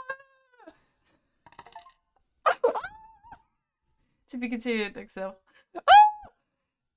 Oh my god, it just like dawned to me just now. I was like, wait, is that Natsume? Ah! Okay. Then the fucking the endings open. I mean, the game's changed. Now it's Natsume. Oh. What?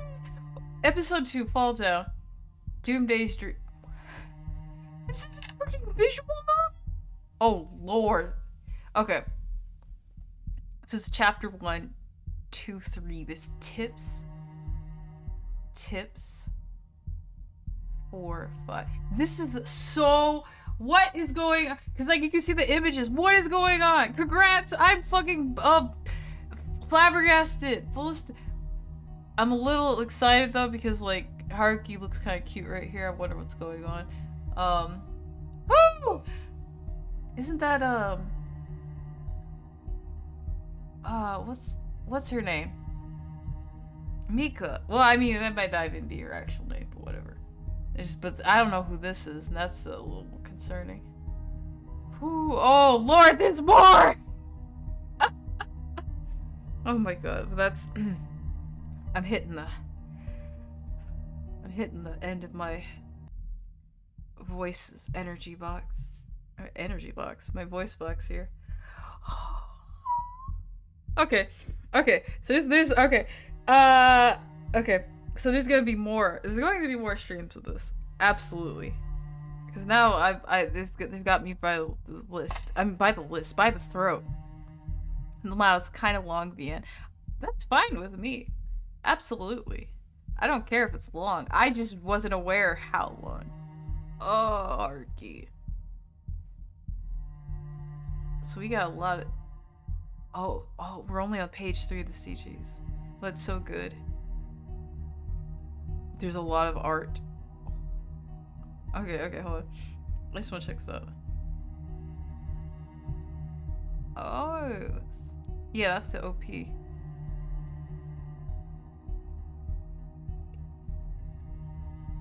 Oh, I can see. There's a little bit of here that's a lot of the names are repeating, so they're probably.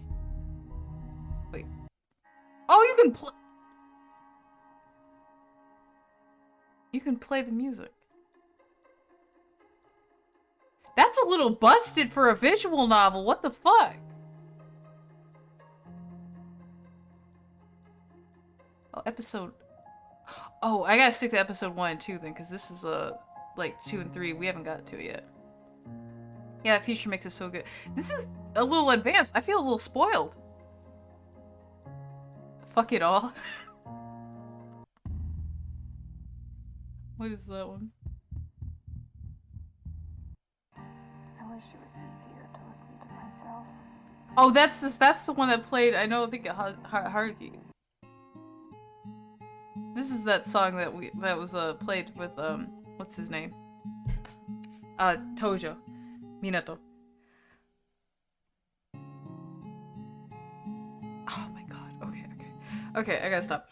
Because I'm gonna get too invested. Alright. Well, okay. Let me go see. Is there anyone I can raid into? I'm fucking... Now it's like, okay, now I want to play more of this, which, I mean, I'll probably schedule some more next week, at some point, because Friday I'm doing Fall Guys, Thursday I can't stream. My throat's gonna be fucking busted tomorrow, so I don't think I can do one hand clapping. Oh, that's crazy. That's so crazy. Yeah, the feature's so good. It's... Oh my god. Oh, that's me! Oh, I thought for a second.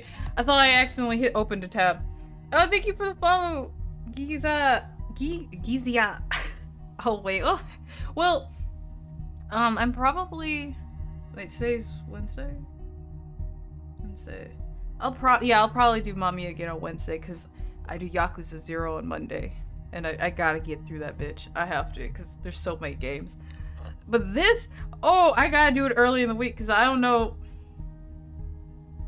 Okay, I promise you I'm not gonna play it off stream, but jeez, I love... Oh, this is gonna be bugging me for a minute. This is gonna be bugging me for a hot minute. Okay. Anyways. Because the longer I have this open, the more the temptation calls to me. Thank you, Leota-san, for the raid. If you don't follow him, if you don't follow him already, follow him. Very cultured gamer. Writer, tomorrow I won't stream because my throat is kind of killing me right now. Yeah. Friday's Fall Guys. If you want to join, you can join. I do not promise to be good at Fall Guys. I'm probably gonna lose, but I'll have Theo backing me up. So, well, that's the plan. To have him back me up. So there we go. Thank you, Joby. Oh, and also yes, thank you again, Gizia, for the follow and for the help. I can't believe I forgot the stay put option. Oh my god. All right. Have a good evening, morning, day, afternoon, whichever it is for you. I'll see you Friday, maybe. Goodbye. Oh, also, this game is on Steam. Holy shit, I forgot. I should be shilling the game. It is on Steam, so if you want to buy it, you can play it on Steam. Right now, I'm not gonna put a review until I finish, but I'm recommending this game. Like, this is probably the most, like, versatile visual novel I've played. Thanks for the stream. Thank you for coming, and thank you for watching. Alright, now, I'm ending it. No more talking. Echo Artie, a good bite. Keep fighting.